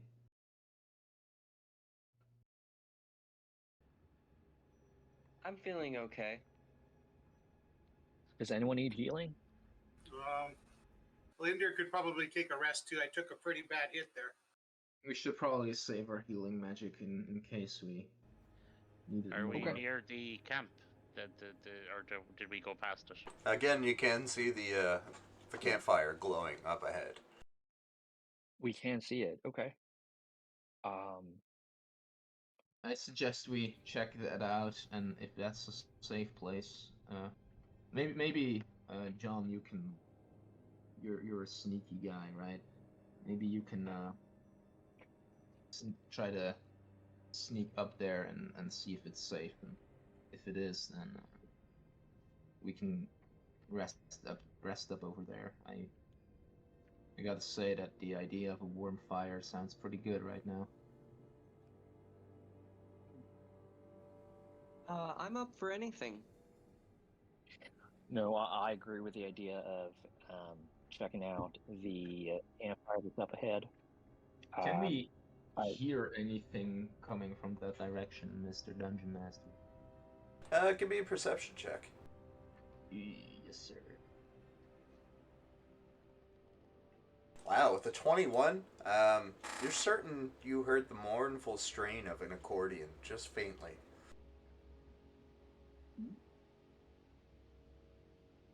Sounds like Can a I, party. that's why I rolled a stealth. I was going to stealth up to just to the side of the camp and have a look and see what's in there. I can shroud you in darkness if you want. I'm literally just going to quick look up into a distance where I can see into the camp and have a look and see who's there. As you go up and up, the road gradually kind of disappears, and it's replaced by this muddy, twisted pathway that's still going through the trees. Notably, you see the deep ruts in the earth that are evidence of the comings and goings of wagons. Sure. Just approaching the campsite, the canopy of mist and branches suddenly gives way to black clouds boiling far above. There's a small clearing here. It's next to a river. The river's goes on like a down river. It kind of like widens up to form a small lake that looks like it's about 100 feet across, or maybe 2 or maybe 3. It's hard to tell through the mist. You can see 5 colorful round tents. Each of them are about 10 feet in diameter. And then towards the back of the encampment, closer to the river, you see a much larger tent standing. It's sagging a bit on the roof, and you can see some lit candlelight or some kind of flickering light from within. Do I see any of the people in there? Yeah, you can see all kinds of people. There's like again, now that you're up close, you can definitely hear the accordion clashing with the singing of several brightly clad figure around a bonfire. And would I recognize them as the Visanti? You would indeed. So, after watching for a few minutes and just seeing this is a Visanti camp, I'm going to go back and tell everyone what I saw. And say, I think we're safe enough to go up, but just let's go with caution and be respectful. That sounds like fun. I will not yet dismiss my weapon, but I will. I don't really have a sheath to stow it away, so I'll hold on to it in a non-threatening way. So we move up to the clearing in as non-threatening a way as we can. We're non-threatening. Okay, you guys find yourself at the pool encampment here. The Vistani that have noticed you just kind of seem to give you a glance and continue on. They seem pretty much they're really into their bonfire and they're singing and they're having a good time. A few of them are still kind of giving you lingering gazes as you stand there. And down by the shoreline, you can also see several gigantic horses. Like they're huge. They stand like 10 feet tall. I ask, is there a leader we can talk to? We're looking for a safe place to rest for the night. Yes, friends. Madame Eva said we would have visitors. We heard that. Who's Madame Ava? Seeing that Oh. I can't see anything, I guess I can cast the light spell unless they have a fire going somewhere. But I got just a black screen. One There moment, is a thank you. fire. There, I can see. Ooh, okay.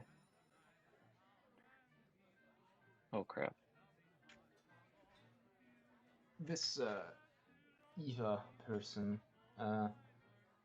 is she expecting us? She is expecting someone. I'm assuming it is you. Well, there's Maybe one way to find out. We is- can go talk to her. Mutters Ooh. under his breath. Damn, stony fortune teller. Okay. Would it be We possible? Um, have to meet her. Could we perhaps sit by the fire for a moment before we talk to her? Of course, friends. Drink, dance, take a load off. Come. Of course.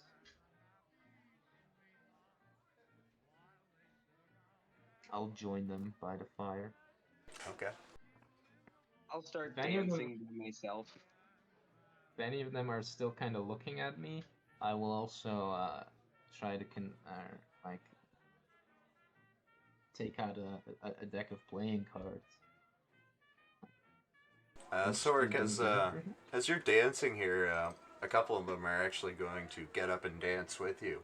Could you give me a performance check to see how well you keep up with them? Okay. I really still did this right. Okay. Performance. Oh, that's not advantage. Let's take the first is an 8. Okay, they kind of give you like a side eye now and again, but they certainly don't shame you, and they're trying to encourage you. Come Yeah, come on, you can do it. Break out of your shell. Oh, I just sort of when I hear that my feet sort of slow a bit, and I look down and I sort of notice my self-consciousness, and I continue trying to dance.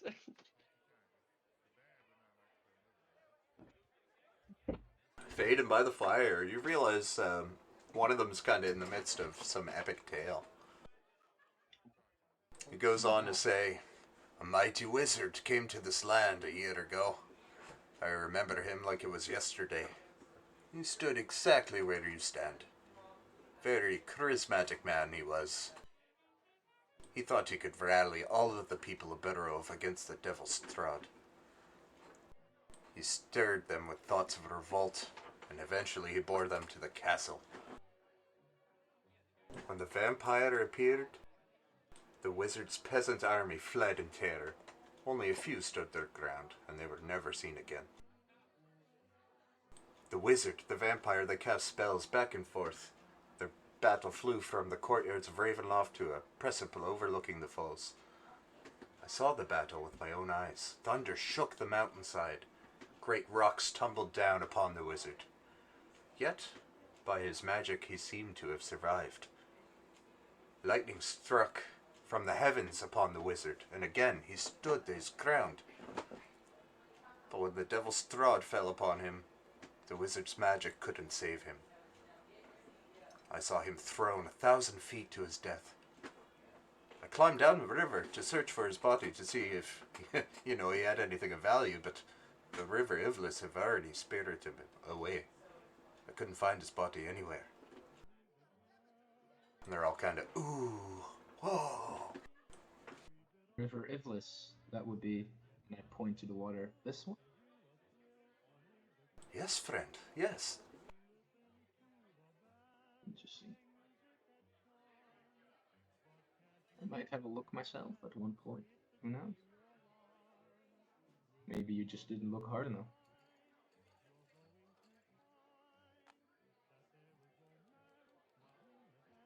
Arena also walks in and begins kind of warming herself by the fire.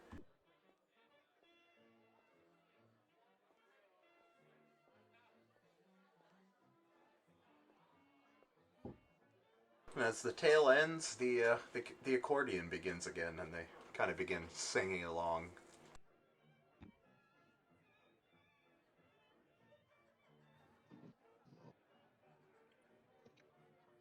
The one, like, if there's a Vistani sitting next to me, I'm gonna pull out a deck of cards and say, "Are you interested? Do you play games of chance?" Perhaps. What do you offer? A game. Fun.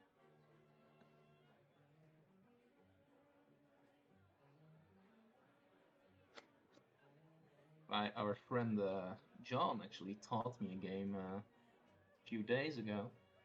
I could try to teach you. I do like games. Show me. Yeah, I don't remember what game John taught me, but I'm gonna try to teach him that game. Okay, okay. And I would say, how about a gold piece as our ante? I'm not sure I follow, but sure. He pulls out a gold. He doesn't really seem to be interested in the rules of the game. He's kind of drinking and looking beyond the people that are singing. All the better for me. Yeah, I'll try to win gold from him.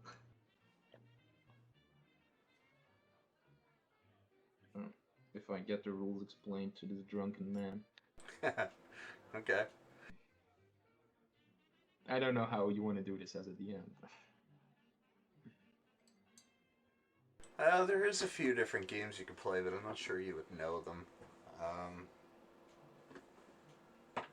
We could go for the D20 roll. The highest wins. He'll have disadvantage because he's drunk. Works for me.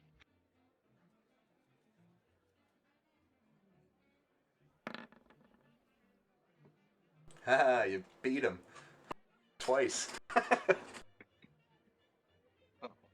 So you win your gold, and he's like, dang, this is the last time I played stupid games with strangers. No.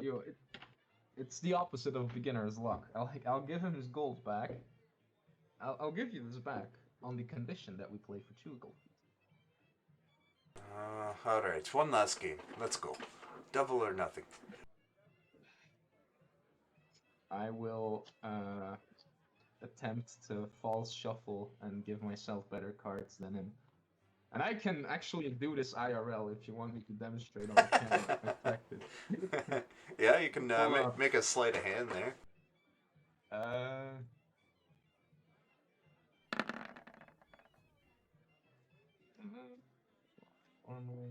Sleight of hand.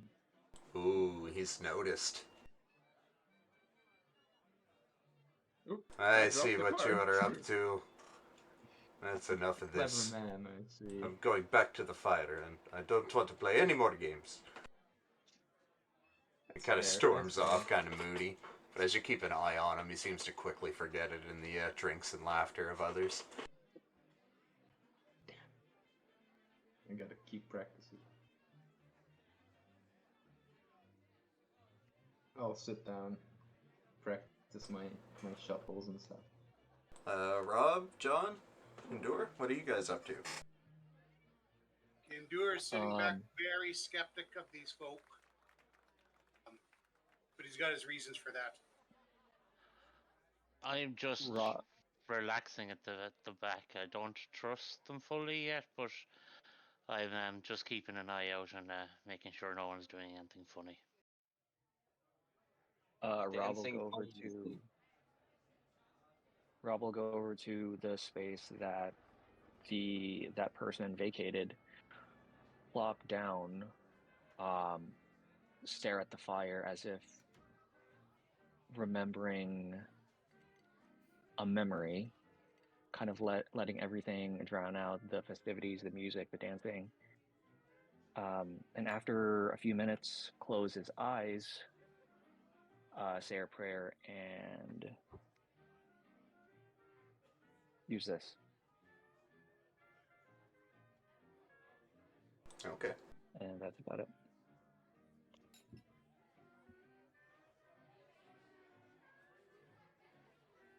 After some time, you see a withered old form creep from the back tent. Endure does, anyway. And she looks to you, Endure, gives you a nod, and kind of waves you in. I get up kind of still very suspicious and walk over.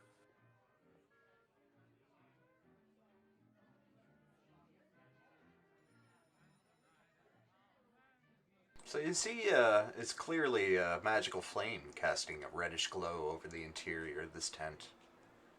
It's revealing a low table that's covered in a black velvet. Glints of light seem to flash from a crystal ball on the table as a hunched figure peers into its depths. As this old crone speaks, her voice crackles like dry weeds. "At last, you have arrived!" And she begins cackling laughter, bursting like mad lightning from her withered lips. Reason that I'm here? "Yes, please, bring your friends."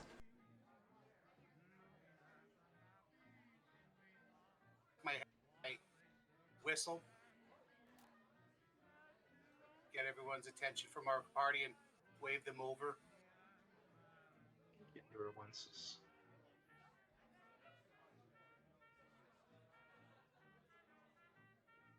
So are you the leader of these folks?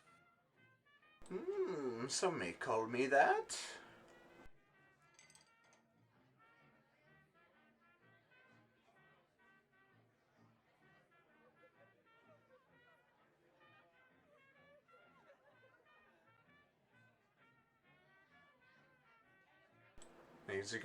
Are you guys all going into the tent? I'll just kind of walk up to the tent, and if they like signal that I can come in, I'll come in. Yeah, I'm following. I would be respectful. Might as well get it over with. John? Yeah, I'm coming. Alright, So she, we all can't fit in the tent. yeah, you can. She kind of gestures around the table. Come, come. It is time to reveal your fortune. Cozy. Nice place. If not for your own curiosity, then for mine. Oh. Oh, I'm curious. And are you familiar with the Tarokka deck? She says as she begins shuffling a deck of black cards. Or am I? You may be. You can, if you're, yeah, you've been in Barovia, you can make a history. No, 15. 15, yeah, you're definitely aware of them, and that Vistani used them, but you're not sure for what. Never heard of him. It's a deck of cards. I like cards. Those skilled enough can reveal the future with such cards. Come, sit. She's shuffling. Okay. I'm gonna pay very close attention to that shuffle. Make sure nothing funny's happening there. She begins after the shuffle. It looks okay. She begins placing 5 cards down, one after another.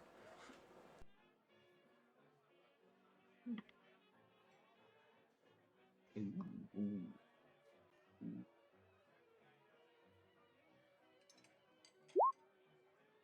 Is this a game?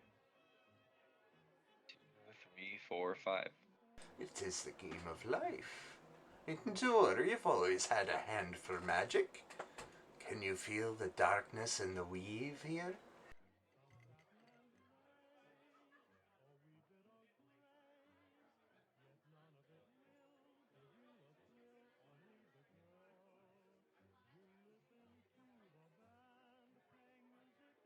No comment?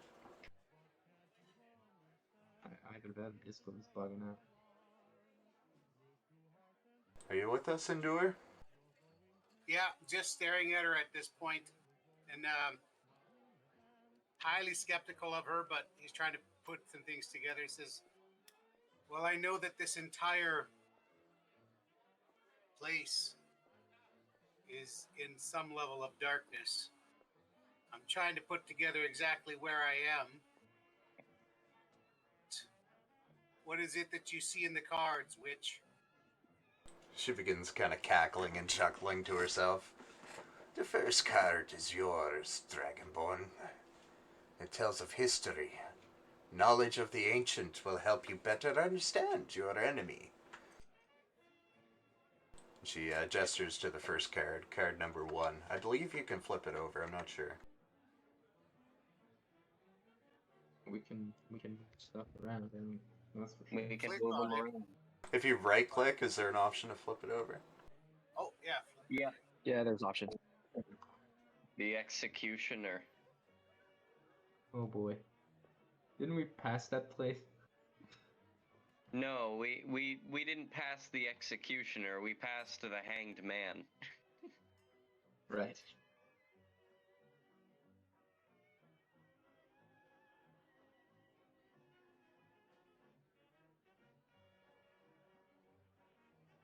Muckle's checking what the card means.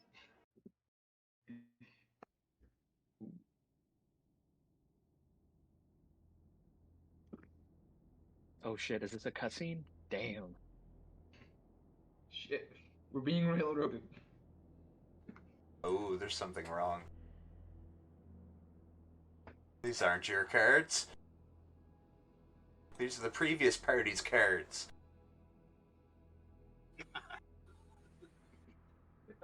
Dun, Oh no. Since Rob is outside, he's gonna look around for There was a Oh, previous there's a party. disturbance in the space-time continuum. Son of a bitch. The planes are overlapping. I hate time loops. They sent back in time. To Well, kill you'd better Strahd get before he used to became a 'em. vampire. Well, you'd better get used to him. Uh-oh.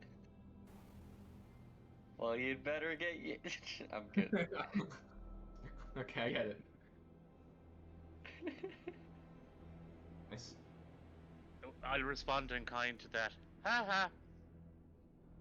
Ha ha. While Mako is figuring this out, I'm just gonna keep practicing my fake card shuffles. They're hard. Yeah, it's I'm gonna take a actually second. really do them IRL. What's everybody thinking about? What are their characters thinking about as they sit at this black velvet table? I wonder if she knows all of our names, because she mentioned Indor by name. But I don't recall us ever telling our names. That's what I'm concerned about. Doer I is heard her going through his mention- mind. He's trying to relive what was going on that brought him here. I don't know if you remember my story there, Muckle, but my backstory and how I got here. I'm sort of trying to relive it and trying to recall things that were said between me and that family. See if any of it makes sense with this.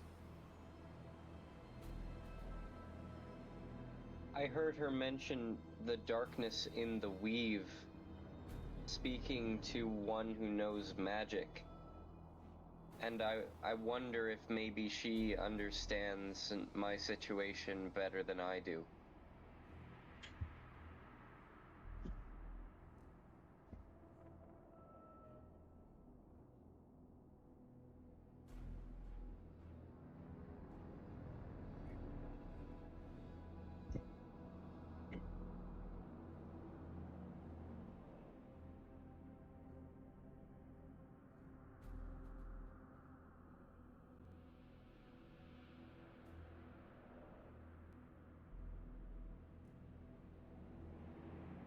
Alright, I'm gonna move you guys back, but I don't have the card set because that's gonna take a while. That's weird. It's fine. Short break. It works for me. Did the cards change color? The first card was the Master of Stars, the Wizard. She looks at this card for a moment and she says, "Look for a wizard's tower on a lake. Let the wizard's name and servant guide you to which you seek."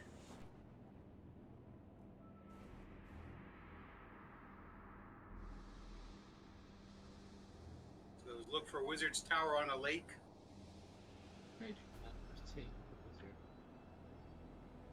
What was the card called? Master of Flip it, Star. is it the right card or?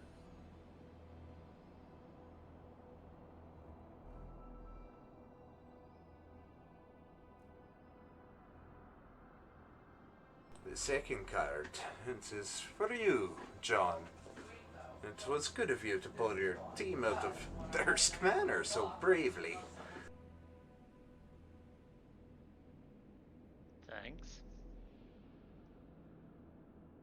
She gestures towards card number 2. Do you flip it? Right, but it does. No, it's not going to actually turn now. I don't have them set, so just Oh, yeah. RP. Yeah, I flip it, yeah. She goes on to say, "This card tells of a powerful force for good and protection. A holy symbol of great hope." As the card turns, it is the 9 of Stars, the Conjurer. She says, I see a dead village, drowned by a river, ruled by one who has brought great evil into the world.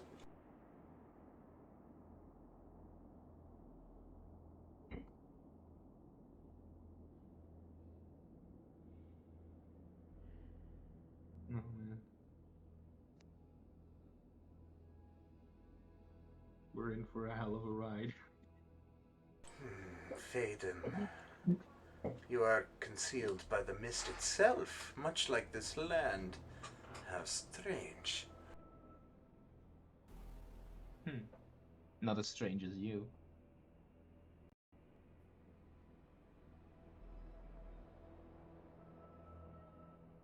I'll flip my card if she allows it.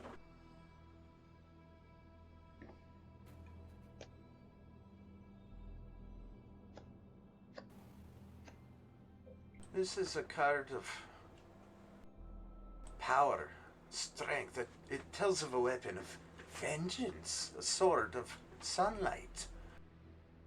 The 8 of Coins, tax collector. The Vistani have what you seek.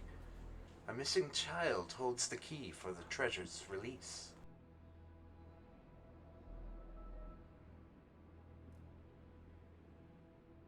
Phaedon's eyes just light up, but his face remains unmoved.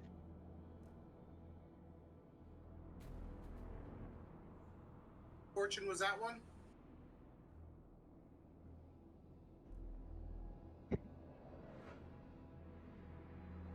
What do you mean? What was that? Card was that one being read for? That one was for Phaedon. Maiden. The first one was yours. Yeah. You see that Endure is writing all of this down, is paying attention. Robbie, Dan? it is kind of admirable, kind of cute. How gullible you are, how you were led here. Nonetheless, this card is yours. Rob is still outside. Oh. I'm gonna copy and paste my this thing. Does the wizard beckon me inside? Oh yeah, you guys were all called in a while ago. Okay, all right. Irina Sure, might I'm just inside. be in with us, so. Yeah, she was like sticking around the bonfire, so I'm like, keep an eye on you. That's a good But point. sure, I'll be inside.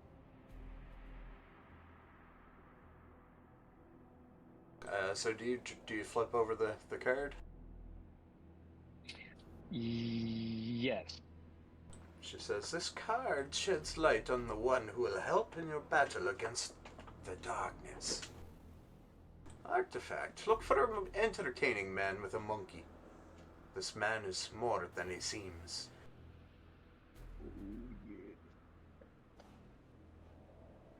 Finally, young sorter, do you intend to hide for your past for the rest of time?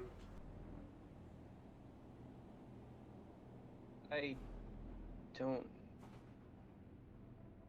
You seem to know more than I do. I don't know. Am I hiding? I guess we shall see. Your enemy is a creature of darkness, whose powers are beyond mortality. But this card will lead you to him. Do you flip it over? I will tentatively flip it over. It is the Executioner, the Jack of Spades. I see a dark figure on a balcony looking down upon tortured land with a twisted smile.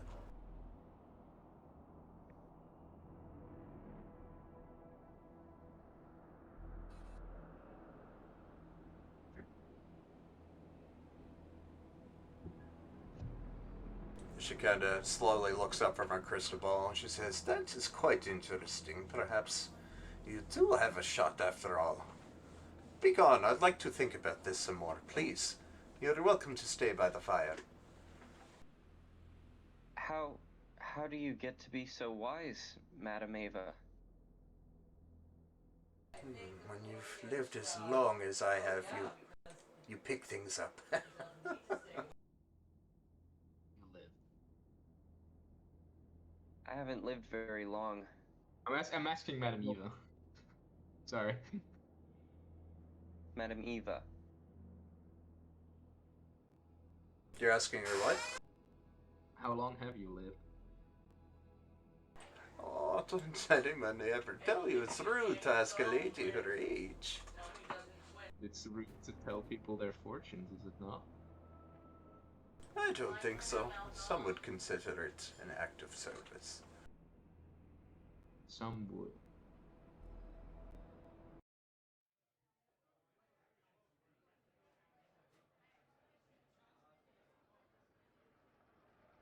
She kind of Thank you, looks off in the Madam. distance, to no distance really. She's looking kind of off into space, deep in contemplation.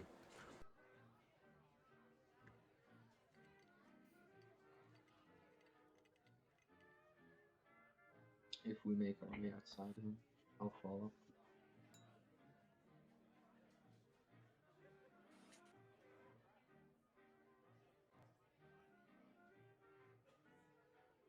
What do you make of all this, Sorik? I think I might have a direction now.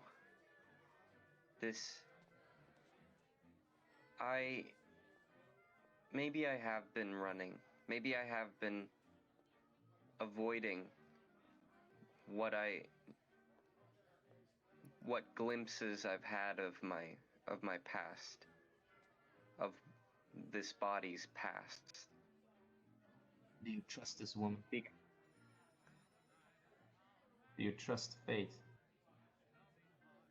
She knows more than I do. Isn't that- I'm willing to give it a shot. Isn't that concerning rather than encouraging? I would rather this be a trap meant for me than just go on having no direction at all. Not knowing what this is all about, why I'm here. Take it from me. Fate is cruel and uncaring, and I think you would be better off if you carved your own. Well, This woman is does an not option. control us. It's certainly an option. This card, she said it would lead me to my enemy, an enemy of mortality, an Beyond enemy of mortality. life. and maybe that makes sense for me, but we'll see where things take us.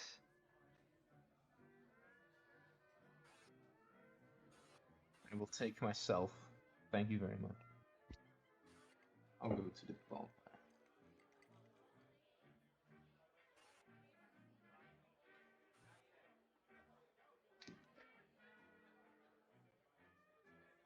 Are they still partying?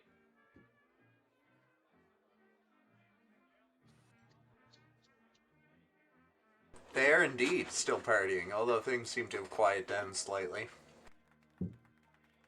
I'll take the time to kind of tend to my wounds, my scratches. I just sort of hold the card and stare at it, plop down next to the fire, not feeling much warmed by it. Did we take the cards with us? Oh. I don't know. If she asks for the card back, then I would give it back. But if she let me have it, then I would just be pondering that. She definitely noticed if you tried to take it, but she wouldn't say anything. I'm not taking my card.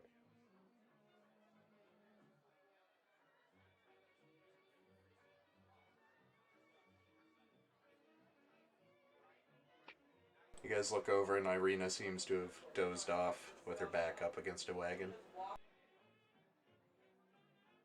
Keep an eye on her when I'm tending my wounds. Again, Endure sitting there quietly, just a bit away from everybody. Still skeptical of the Vistani in general.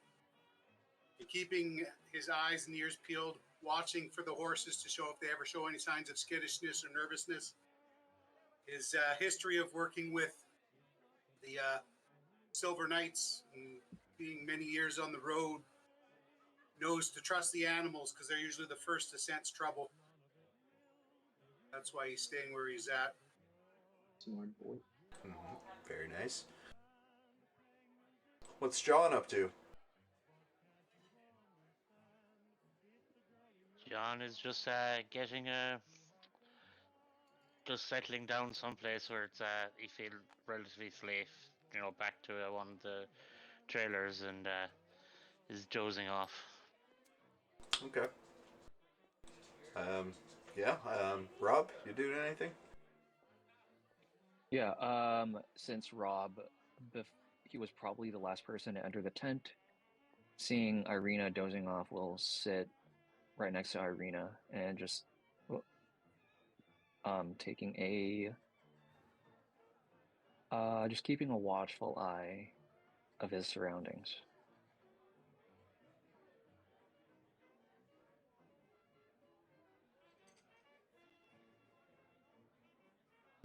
Okay.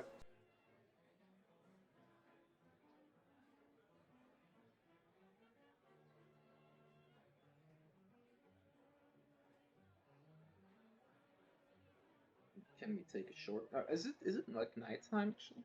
It is becoming night. Right now it's late evening. We could try the long rest then. Yeah, the party I may wouldn't long change rest if you anything. wish.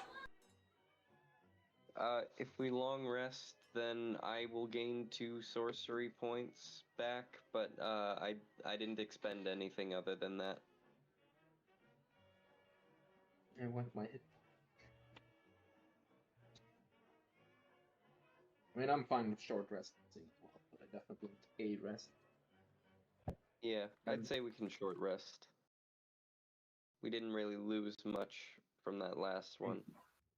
Well, From if what we're I here for the know- night, Endure's going to sleep and take a long rest. But From what I know, it's bad news to travel the roads at night. Even though day's not much better. The Vistani I seem think we to should be wind cautious. down and they kind of pass out one by one around the fire. I think we should be cautious, but we're probably safer here with a little bit of caution, then out somewhere randomly in the darkness. Definitely keeping an eye on Irina and the other party members while still awake. I don't know if we're gonna do watch and stuff. Might be a good idea. I'll keep watch.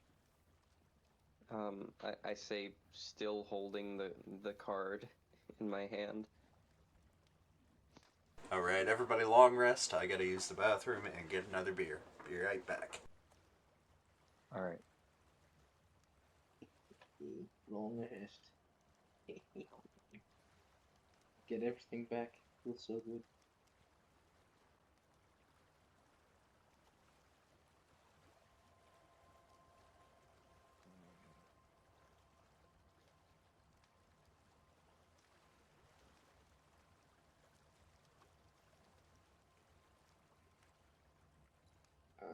That was neat. We only got 3 cards in chat, right? You might wanna. Yeah. I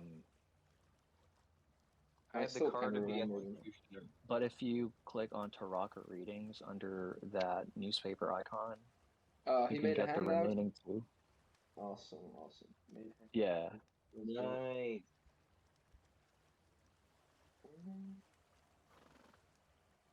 Somewhere. Handouts. Tarokka readings. Yeah. Back in a sec, I'm going to go get a drink as well. I'm gonna check for food. I'll also be back.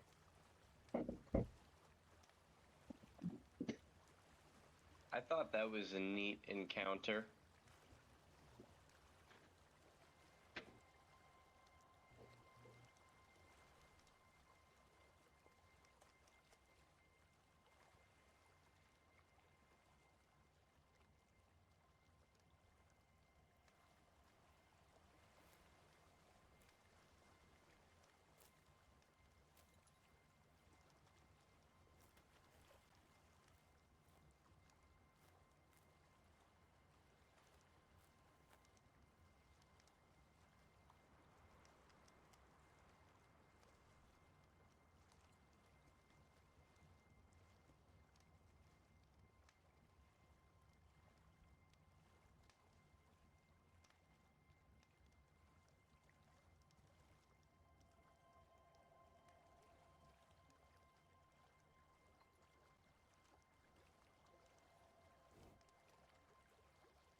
So how was everybody's rest? He was fine. Can do it again. Just he does not trust these Vistani. Just he managed to sleep okay, but one of those ones where his eyes were closed, but he was awake for most of the night, but still getting enough rest.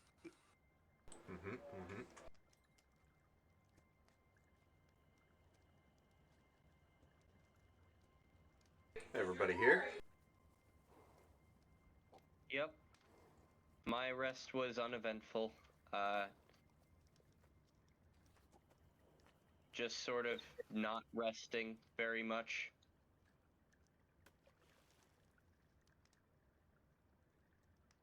As usual. Rob's rest was kind of difficult. He's still a little restless, kind of thinking back to what he saw of himself being hanged. So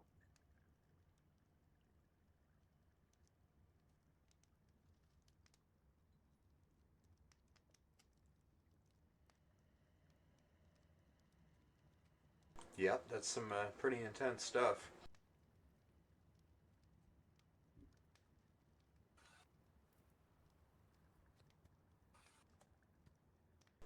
Faden and John here.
We waiting on Jolly?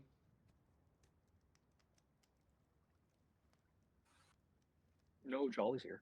Jolly's here. We're waiting on Cass and Yolan. Okay. So yeah, that was neat. That was a pretty neat encounter. Pretty neat. I know what all the cards mean, and I'm terrified. I feel like my card and is definitely going to lead to some sort of boss encounter in the future. Could happen, could happen. Possibly. And what she meant by my card will lead us there, I took it very literally. And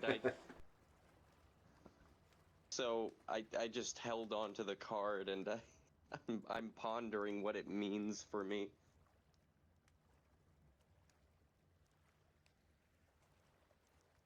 Because I've been hearing these things that I've just sort of not been true to myself in a bunch of ways, and I thought I was. So yeah, just trying to find out who I am in an existential way. Yep. Madame Ava knew some things. That's why I don't trust her. Well, that and the Vistani told me that I was sort of awkward and in my shell, and I have yet to break out. I'm just wondering what that shell is made of, why I'm in it, and what might be waiting for me outside of it. Yeah.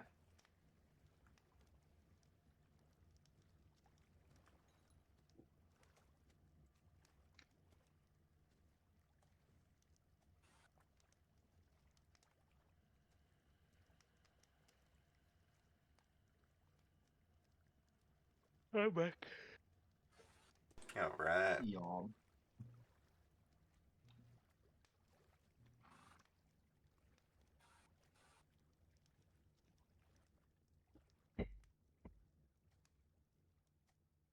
Is everyone back?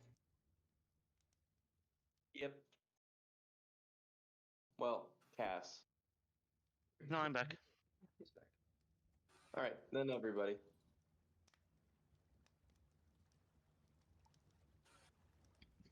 Right, let's go kill Strahd. Can't be too hard, right? Get Okay. that bread. So the party will awaken in the morning before all of the Vistani. There's snoring loudly and still passed out around the fire. Again, you wake up to a dim gray haze overhead, and not much sound. Just the river, some chattering of forest animals. Say what you will about the Vistani, they sure know how to party. I'll, Question: did you know how to do a after party breakfast? is this a river over here, like a creek of water? It It's is. like a pool, right? I'll Yes. refill my water skin. It's a good idea. As you do so, your stomach is rumbling for sure. Well, I have rations, so I just burned a day of them, but Yeah. but Yeah. eat my rations for breakfast and fill up some Go water. over. Take a drink. Empty my my water. Get my fill of water and Yeah. fill up the skin and Refill. I tend And to I take go up. Is there any of the Vistani open up? No, they are all snoring from what you can see.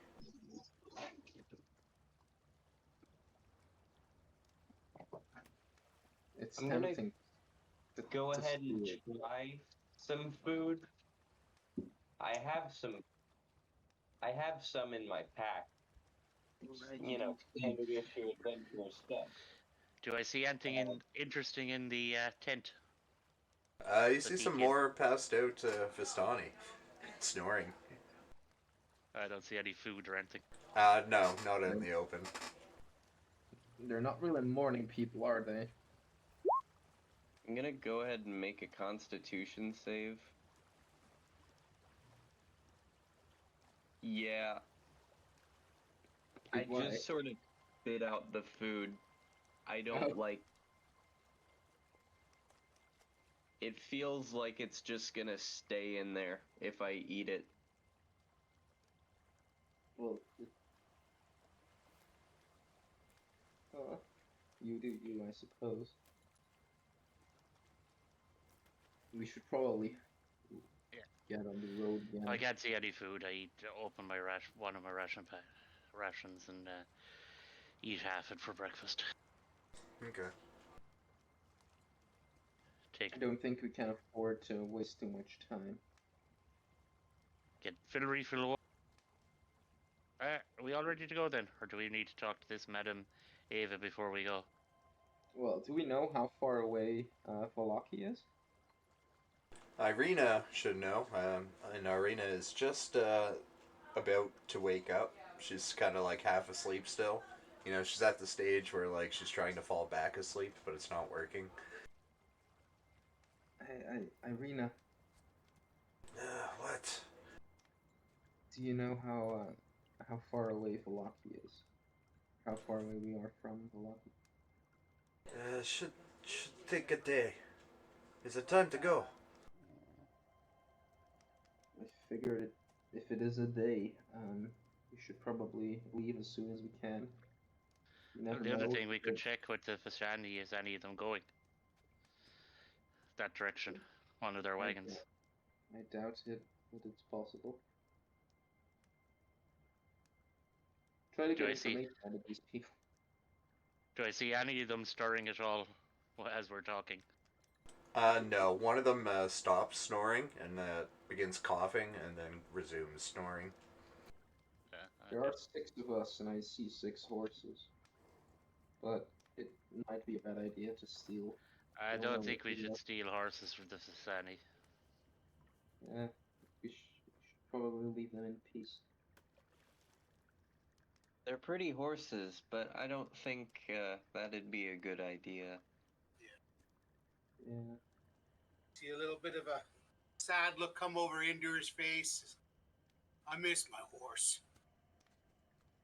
Oh. You had a horse? Horse. Since I've come to this land, I don't know what happened to her. It might be worth it to follow the river, actually. As supposedly some wizard fell into it at some point.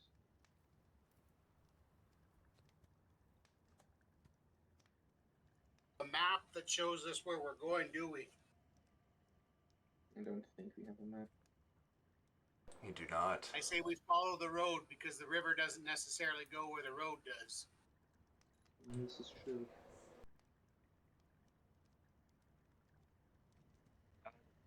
We be able Which to follow way the does the river? river flow, Mr. Dungeon Master? From your perspective, it is flowing like west to east.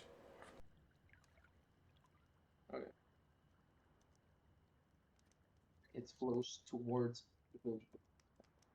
Okay. Muckle, can I look around and check if there's a wagon or a cart that's has been prepared or is in the process of being prepared for travel? Yeah, you can tell even at a glance just by the way that all these wagons are parked that they didn't intend to leave in any kind of rush. Okay. It looks like we can't travel with them. I don't think they're in a rush to leave at this particular spot. So it was wishful thinking to kind of tag along. I'm also not sure if I want to tag along with the Vistani. They creep me out. They seem nice. Agreed. I think they're some nice folk.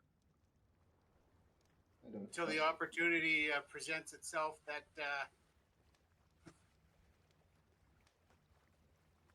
for them to take advantage of us, I'm sure they would. I think you're right. Wouldn't trust them to keep secrets or keep you safe. I say we head out down the road. Agreed. Is Sounds good to me. Irina up yet? Yeah, she's on her feet, getting her shit together, munching on a ration.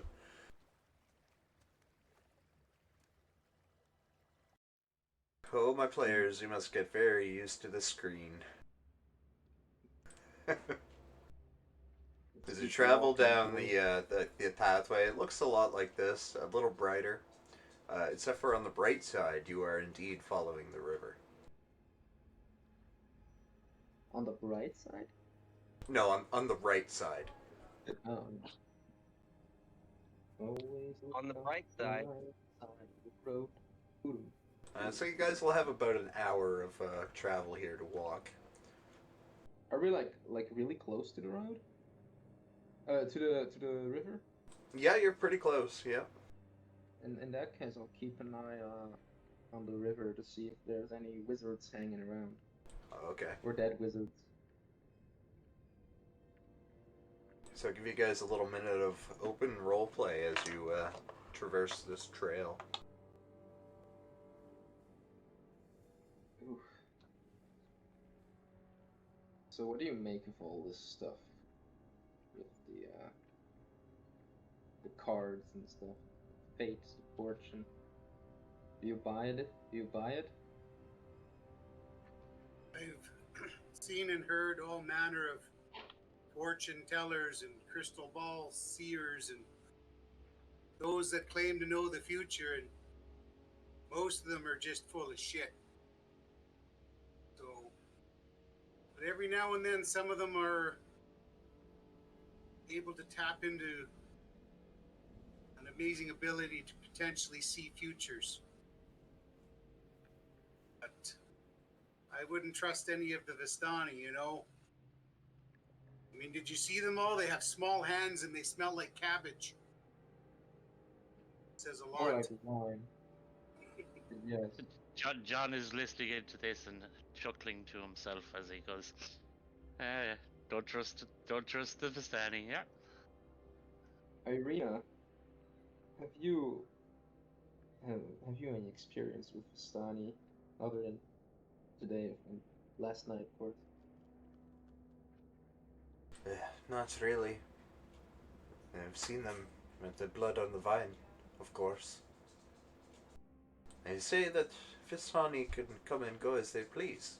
They're the ones free to leave Strahd's realm.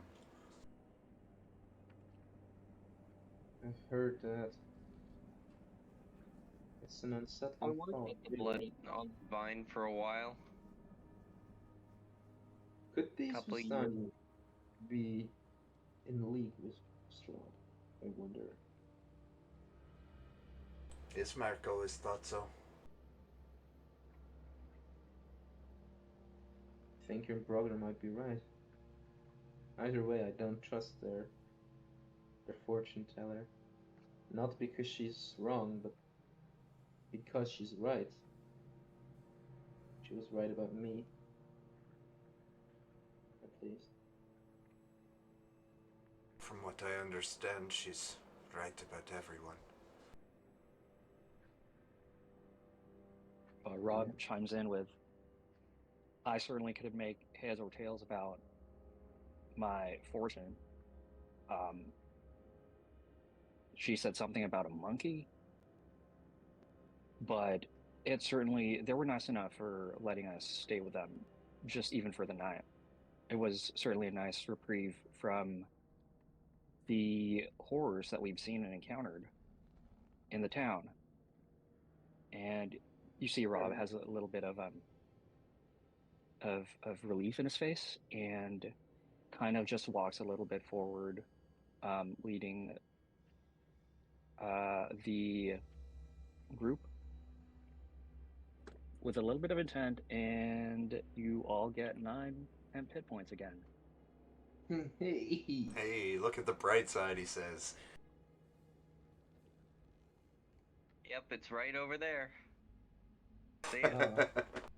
It's over by the river. And can't see anything. Fog's too thick, sorry.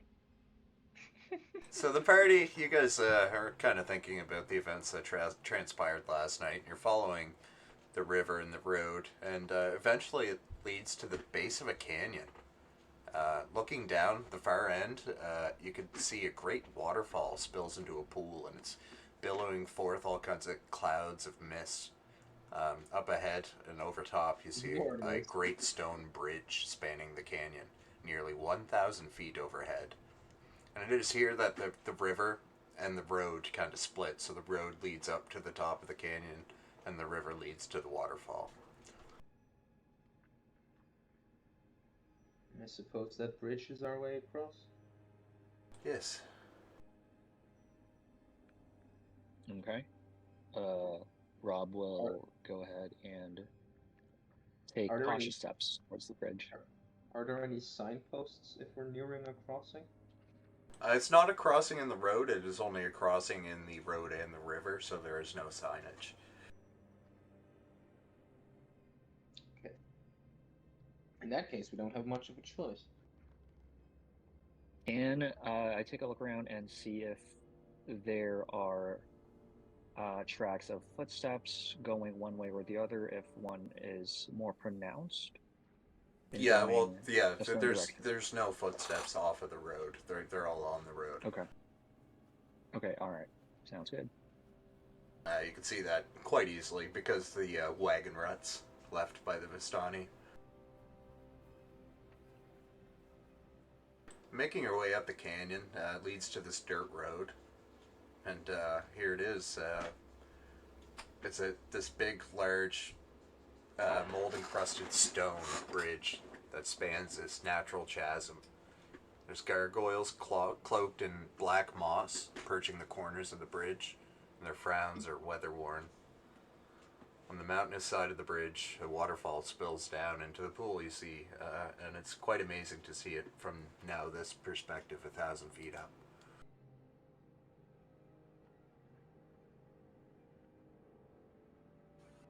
I suppose any wizards falling down here, would they survive?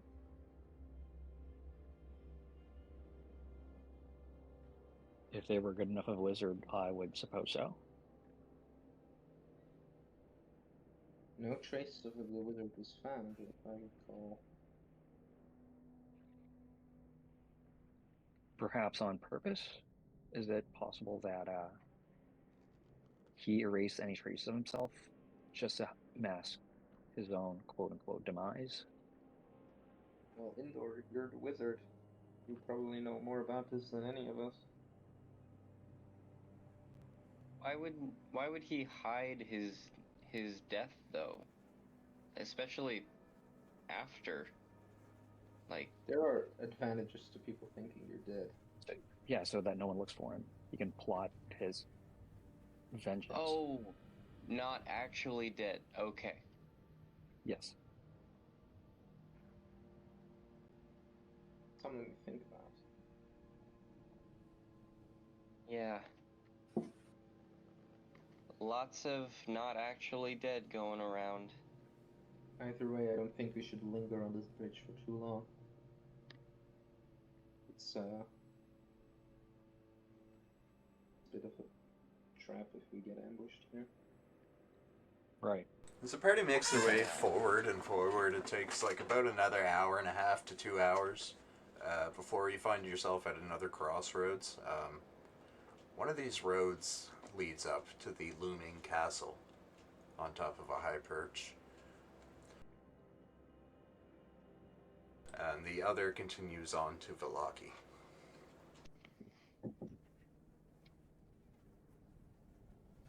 That's quite the sight. That would be his castle then. You guys hear the sound of horses coming in as you see coming to a stop. Pointed east is a large black carriage drawn by 2 large black horses. The horses are snorting puffs of steamy breath into the chill mountain air. In the side door of the carriage swings open silently. There appears to be no driver.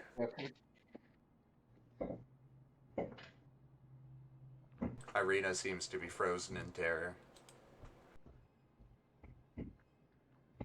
Yeah, I say we try to shuffle her off the road. There's no driver here? Doesn't appear to be. Let's not get into that. Yeah, we're definitely getting away from that. I say we get off the road and It's try Strahd. to get away from... He beckons It me. came from the east, right? It did. That's where the castle is, right? It is. That is definitely not where we want to go. I grab Nope. Irina by the forearm and I pull her away from the carriage. if she We approaches. oxer her. I go the other side and we oxer her away from the road. Okay, and you guys just gonna head up the north way, or you're just gonna sit off the road? Let's go. Let's get away from We here. want to eventually head to Vallaki, but we're going to get off the road now away from this carriage. Yeah, we're going to move in away from the carriage. Okay. We can't be seen. There seems to be no reaction from the carriage. It's just sitting there, and the horses seem to be awaiting something. The door is still open. Are the horses alive or unalive? They look like they're alive, but they also look quite gruesome. They're entirely black, and if you're not mistaken, it's hard to tell from where you are. It's either mud or gore on their hoofs. I'm gonna go with gore. Gore for 500, please. I use divine sense. Muckle. Alright. Surprisingly, you sense nothing. What? Wait, are any of us undead? You Not might me. sense a little bit off of me, but not full. I see. Rob will remember that.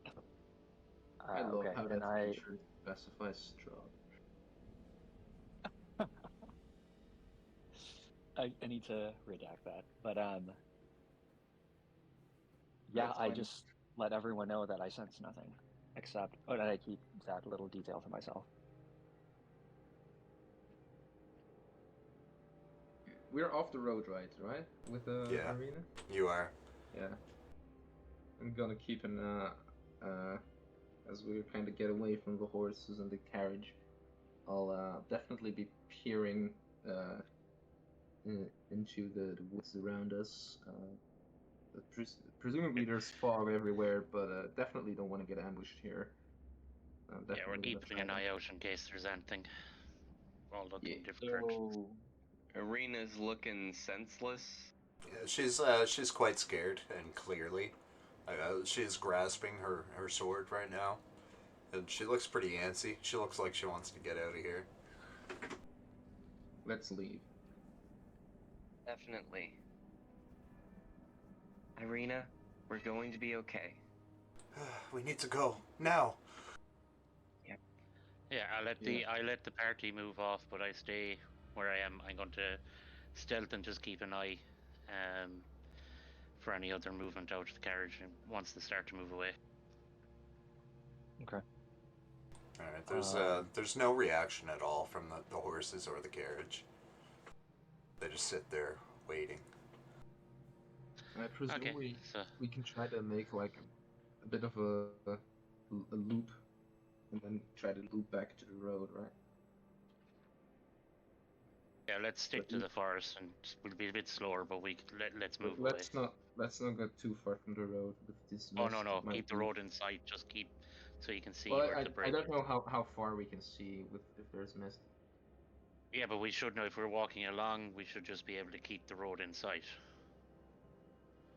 Make Yeah. sure we keep it in sight. Just parallel the road from Yeah. through the forest, right? So Yeah.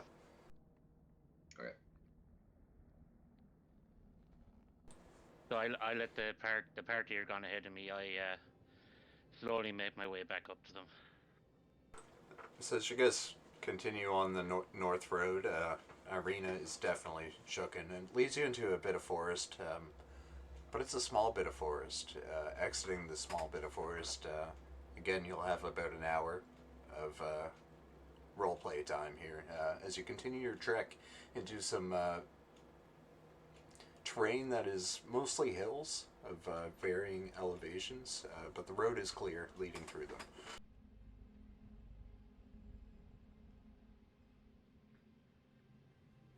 I'm gonna try and, like, just feel the mist around me, and I haven't done so yet because I've been in company with others, but I'm going to try and open myself to any spiritual influences that might be around.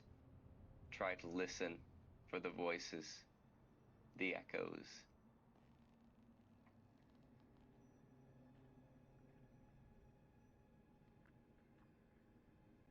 See if that might be anything that I can sense in here.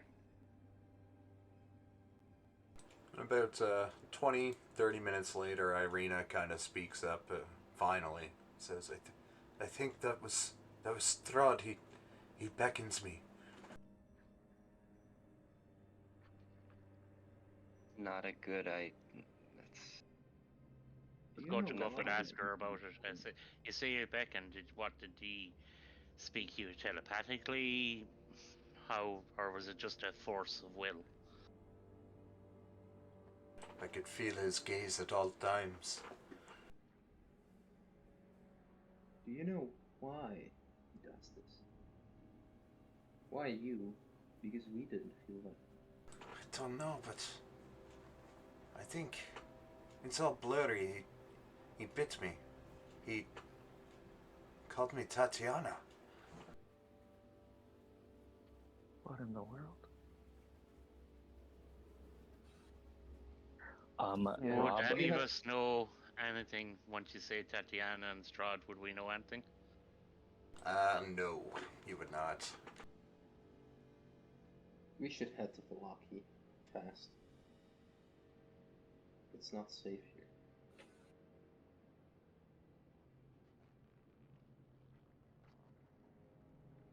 agreed. On the road Irina, here. Oh, sorry. Go ahead. This should protect you if you're ever in danger. I give her my spell scroll spiritual weapon. Oh, nice. Okay. Thank you. Maybe you lot are more than you appear. Your safety is important. Kind of why we're here. The road here transitions from being a winding path through the mountains to a lazy trail that hugs the mountainside as it descends into a fog-filled valley. in the heart of the valley, you can see a walled town up ahead near the shores of a great mountainous lake. Its waters are dark and still. Branch in the road leads west to a promontory, which atop which is a dilapidated stone windmill. And it's warped and its wooden vanes are stripped bare.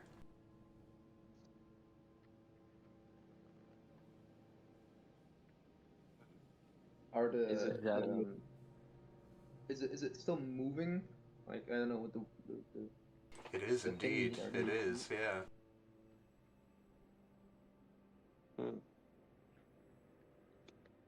I think that's Nice. wrong. I think that one is the village of Barovia. That one is the village of Barovia, yes. Oh, we just loop back.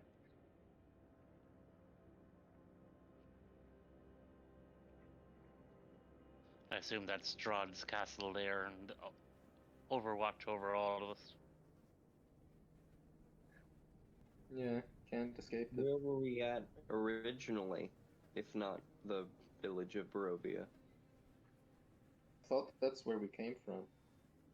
That's what I. Yeah, isn't that where? Yeah, that's where you our came party- from. That's where you met That's Irina. where Irina lived. So.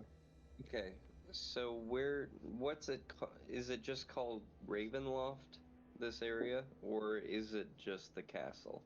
Ravenloft is the castle, Barovia is the valley, but Barovia is also the village. To make it Okay, not the so village confusing. and the valley. There's the village of Barovia, and then there's the land of Barovia. Okay. I presume Zorik would know always.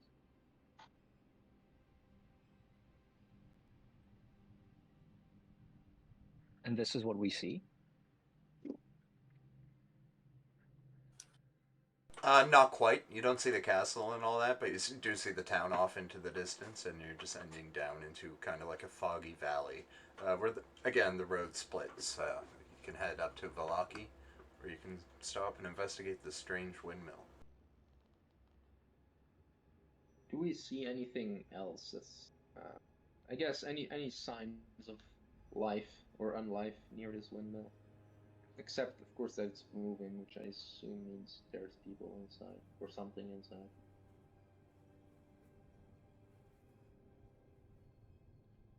As you kind of step a little bit closer and take a better look, the onion-domed Ephesus leans forward, and it's to one side. Looks like it's trying to turn away from the stormy gray sky up ahead. You see gray brick walls and a dirt-covered windows on the upper floors. It's a decrepit wooden platform kind of encircling the windmill. Perched upon a wooden beam above you, which is kind of like leads into the area of the windmill, is a raven, and it's sitting there hopping and squawking at you.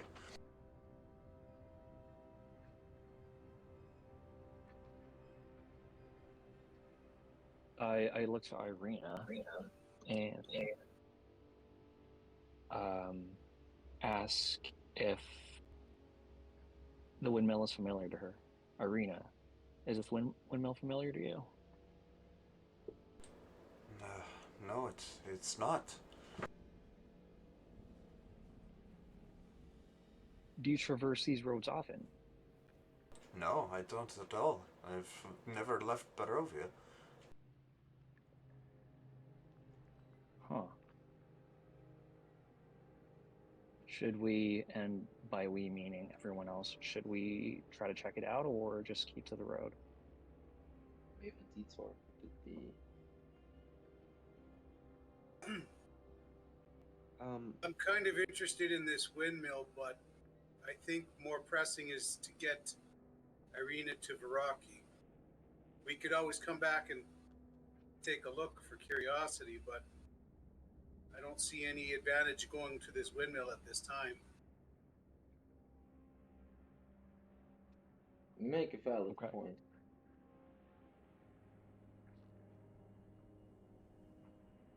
Yeah, All right. I think it would be appropriate to prioritize our current mission. Yes, we want to get her somewhere safe, and then we can work on figuring out how the hell we're going to get out of this place. All right, sounds good. Alright, so you guys again will have a moment of open roleplay as you head up the road, which again begins to hug a forest. Rob will be the words of the Madame Ava is still ringing in his ears, and he's just looking out for a monkey as he's walking. And your turns to you. Were any of you, other than Irina, originally from Barovia? Is this where you were born and raised?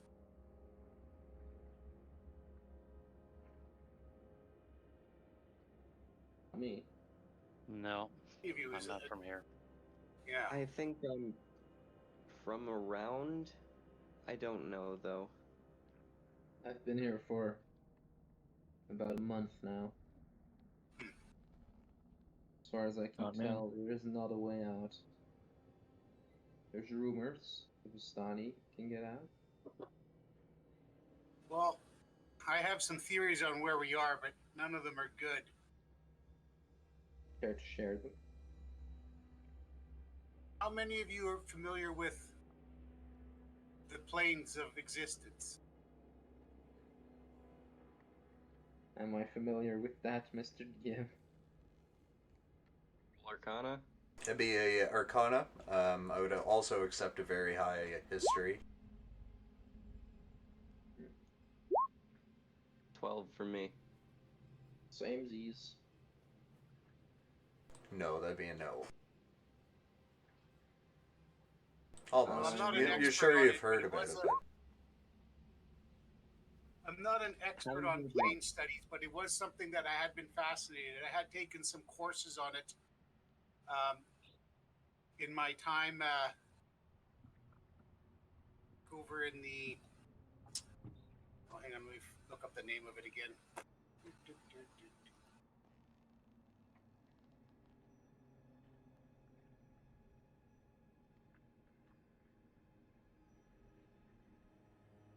And yeah, Arkans Invictorium.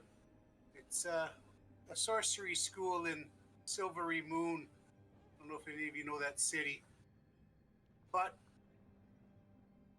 one of the things I know is most of us, I'm getting the feeling, we're from what's called the prime material plane. There are a couple other, there's lots of other planes of existence, but has any of you ever heard of the Feywild? Yes. Okay. Sure. It's sort of like an echo of the prime material plane. It's sort I've of heard of an the area of Feywild. light and wisdom. It's where the elves originally came from, a lot of the fairy folk. But it does have a And gnomes. counterpart. Like all things in the universe, there's always a balance. And its counterpart is called the Shadowfell. And I think that's where we are. But I'm not sure yet. But unlike the Feywild, which is associated with the light and generally goodness, this is a, well, not surprising, a place of darkness and evil generally. Well, we're But- certainly not in the Feywild, I can tell you that. Indur, would you like to make a sketch of that?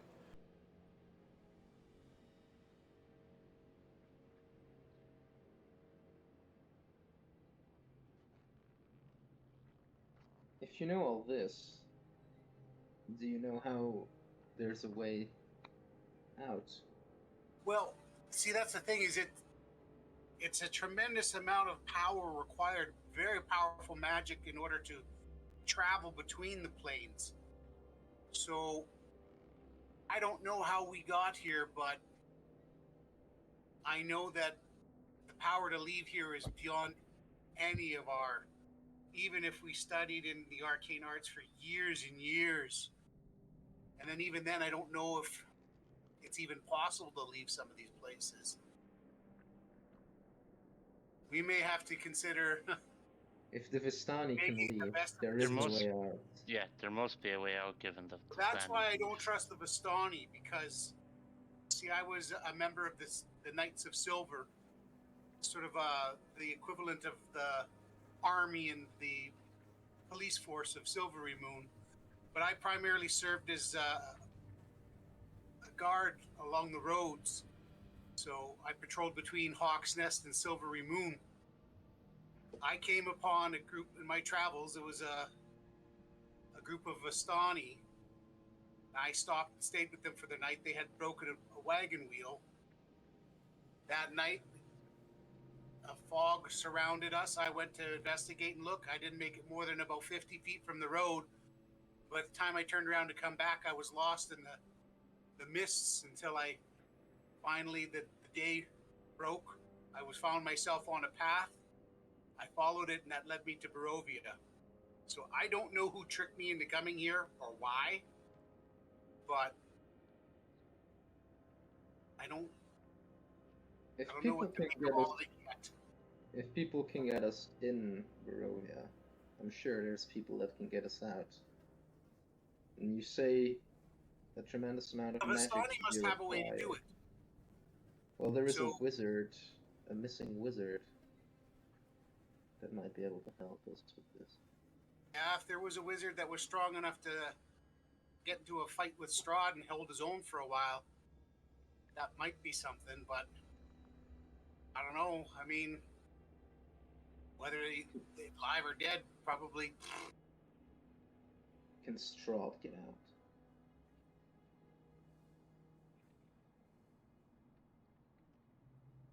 As the road you're walking on turns from a northward direction to a westward direction, two things happen. You spot an opening to the north in the trees, and you can see the still lake through this opening.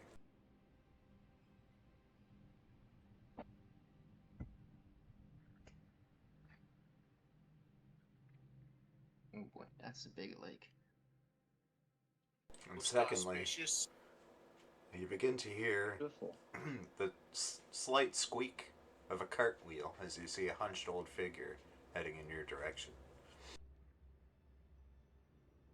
Is this the same figure we've encountered earlier? I think we encountered her, right? You did not. Oh, we did not. Okay, never mind. Ignore what I said. Madam Eva, have you come for your card? As the figure gets closer and closer, she sees you and cackles. Dream pastries, my loves! As she gets 60 feet to us, Divine Sense.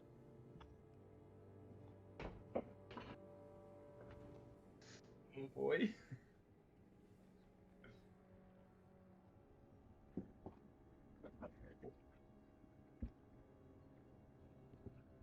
I gotta go find her sheet. Fiend or undead? I know what she is. I think I do too, but yeah, I want to be sure. Censor.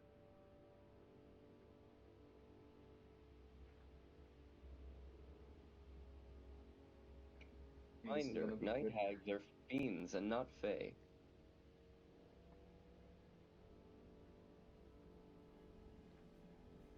Yeah,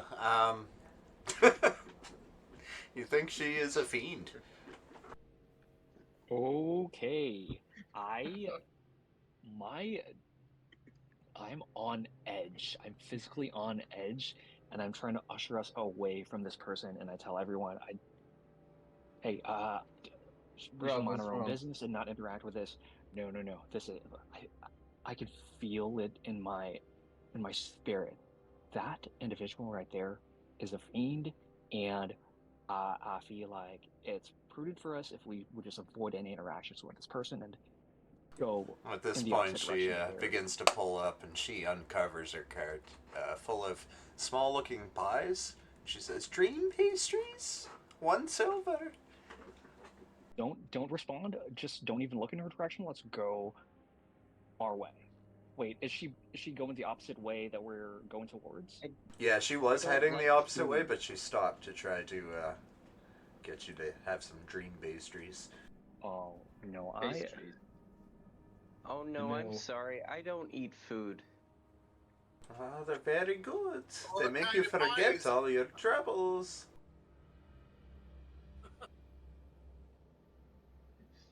For alcohol for that. I think. I'm sorry, we must be on our way. Are you We've sure? just had our fill of. You know the Actually, wine. Ma'am.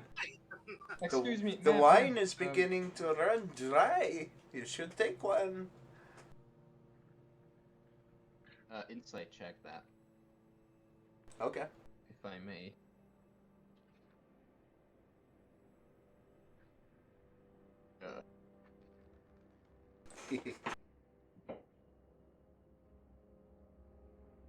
Wrinkly faces are hard to read. God damn it. I'll Ma'am, where I'll are give her you a good headed? Are you safe alone on the road? Oh, believe me, dearie, I can take care of myself. Would you like some dream pastries? I still have to make it to Berov. Fillings in the pie. They're They like mincemeat. fruit or they meat pies? It's Channel Divinity. what did she Channel say? Divinity. I'm sorry, repeat. Beat. It's meat pies. Well, you know what? That does catch Endures. He is a fan of tortilla and meat pie in general. Yes, they're mincemeat. What Ooh, kind of excuse me. meat is it? Like pork or beef or are they chicken? What kind? But it is a family secret. As this is going on, Rob is. So it's a Just- family.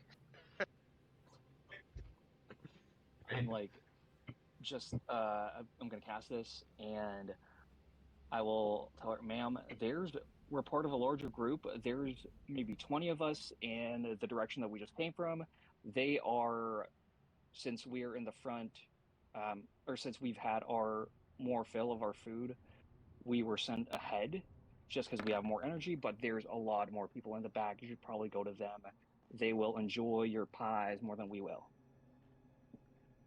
She takes a second to consider this and says, if you're sure, only 1 silver.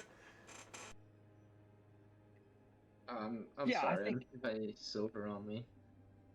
Hang on. Well, Endure's going to roll an insight too, and if he rolls bad, he's having pie. Woo! Nice. Okay. Something seems tells me legit. Endure has that kind of that sense that gives him sort of that bristling of his scales, like a cold shiver has run up his spine, and he's like, I'm actually pretty full from breakfast, but thanks for the offer. Maybe some other time. I forgot about this. Mr. Dungeon Master. I can cast this at will. I will do that. Okay, there's, god damn it. There's definitely some magic coming from these pies. It reminds me of the magic that comes from a potion. What are these pies exactly? Like, you say they help us forget our troubles. What does that entail? I told you, family secret. If you don't want to buy any, I'll be on my way, thank you. Is it illusion magic? It's not illusion, no. It's death. Or Catch your enchantment? Just in case we meet you down the road and we can maybe buy some of your pies another time. It's the... Yeah, no. You can stop by the old sorry. windmill, the old Durst windmill. It's not far God from damn it. here. Yeah, Is we that saw where that you- as we're coming along the road. Is that where you make the pastries? It is indeed. With your family? Yes, I have 2 Family sisters. secret. Oh, that's not concerning at all. I'll be on my Drop way off now, anywhere. thank you, travelers. And she kind of covers up her cart and begins to walk back on her path, heading They towards say- the windmill. He seemed nice. Nope, not nice. About Did that you one. kill her? We were in a world of trouble if we ate those pies, I'm telling y'all. They smelled so good. They did. There was something off about that lady. I don't know for sure what it is, but I might have bought one if I ate food, but I don't think I like food. Well, your oddities Well, might have that's a good actually thing. saved your life. I don't trust her for a second. As the party moves on down the road into the forest, again, you're still on the road. The road meanders this way into a valley, and it's watched over by dark, brooding mountains to the north and south. The woods recede, revealing a sullen mountain berg surrounded by a wooden palisade. Thick fog presses up against this wall. It almost appears as if the fog is looking for a way to creep inside, hoping to catch the town in slumber. The dirt road ends at a set of sturdy iron gates with a pair of shadowy figures standing between them. Planted in the ground and flanking the road outside the gates, you see about half dozen to a dozen pikes with wolves' heads impaled on them. Warm welcome. nice And- town. And that's where we're going to end today's session. Oof. Thank Anybody want to God, kill an holy old sh- lady? Upon reaching I the do. town of Vallaki, you can also all level up. Oh, Okay. level 5, guys! Level 5! I'm gonna roll for hit points. I roll a 3.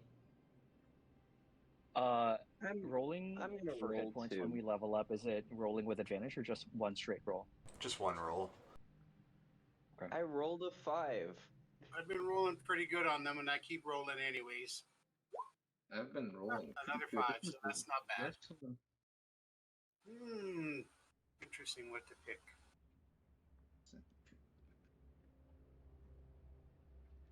So what you guys think of the session? Oh, I had a great time. That was fun. Can't wait to kill an old lady. Wait. Don't take that out of context. Wait, did I roll? I don't see it. What? That's weird. Proficiency bonus increase. Right. Nice. Dan, good roll. I get one spell. What spell do I want? Let me look at what's available to me. It was pretty good, I thought. It was mostly a roleplay session, so sorry if that got boring for anybody, but it's the way she goes sometimes. Hey, uncanny dodge. Yay. Yeah. Yeah! Third I level felt- spells. I felt like I definitely was more interesting this time around, and I'm sort of like getting into my character a bit more. Yeah, I think everybody is. And right now is really when the story starts. After the readings. Mm-hmm.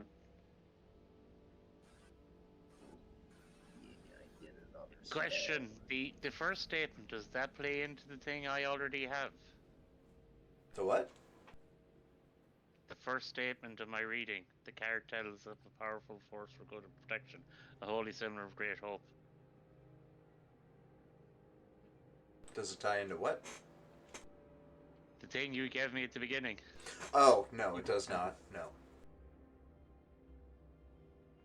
Does not. Oh my god. Get it? Like location. I'm gonna keep. We'll tell you guys a little secret, though, that those items that the cards guide you towards are very powerful.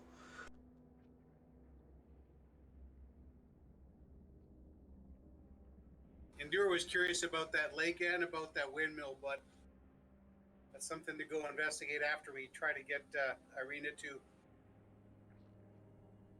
Who are we trying to bring her to in Vallaki again? No one specific. You're just trying to get her to the Just get her town. to the town in general? Yeah. And then try to find a safe place for her? I think the idea.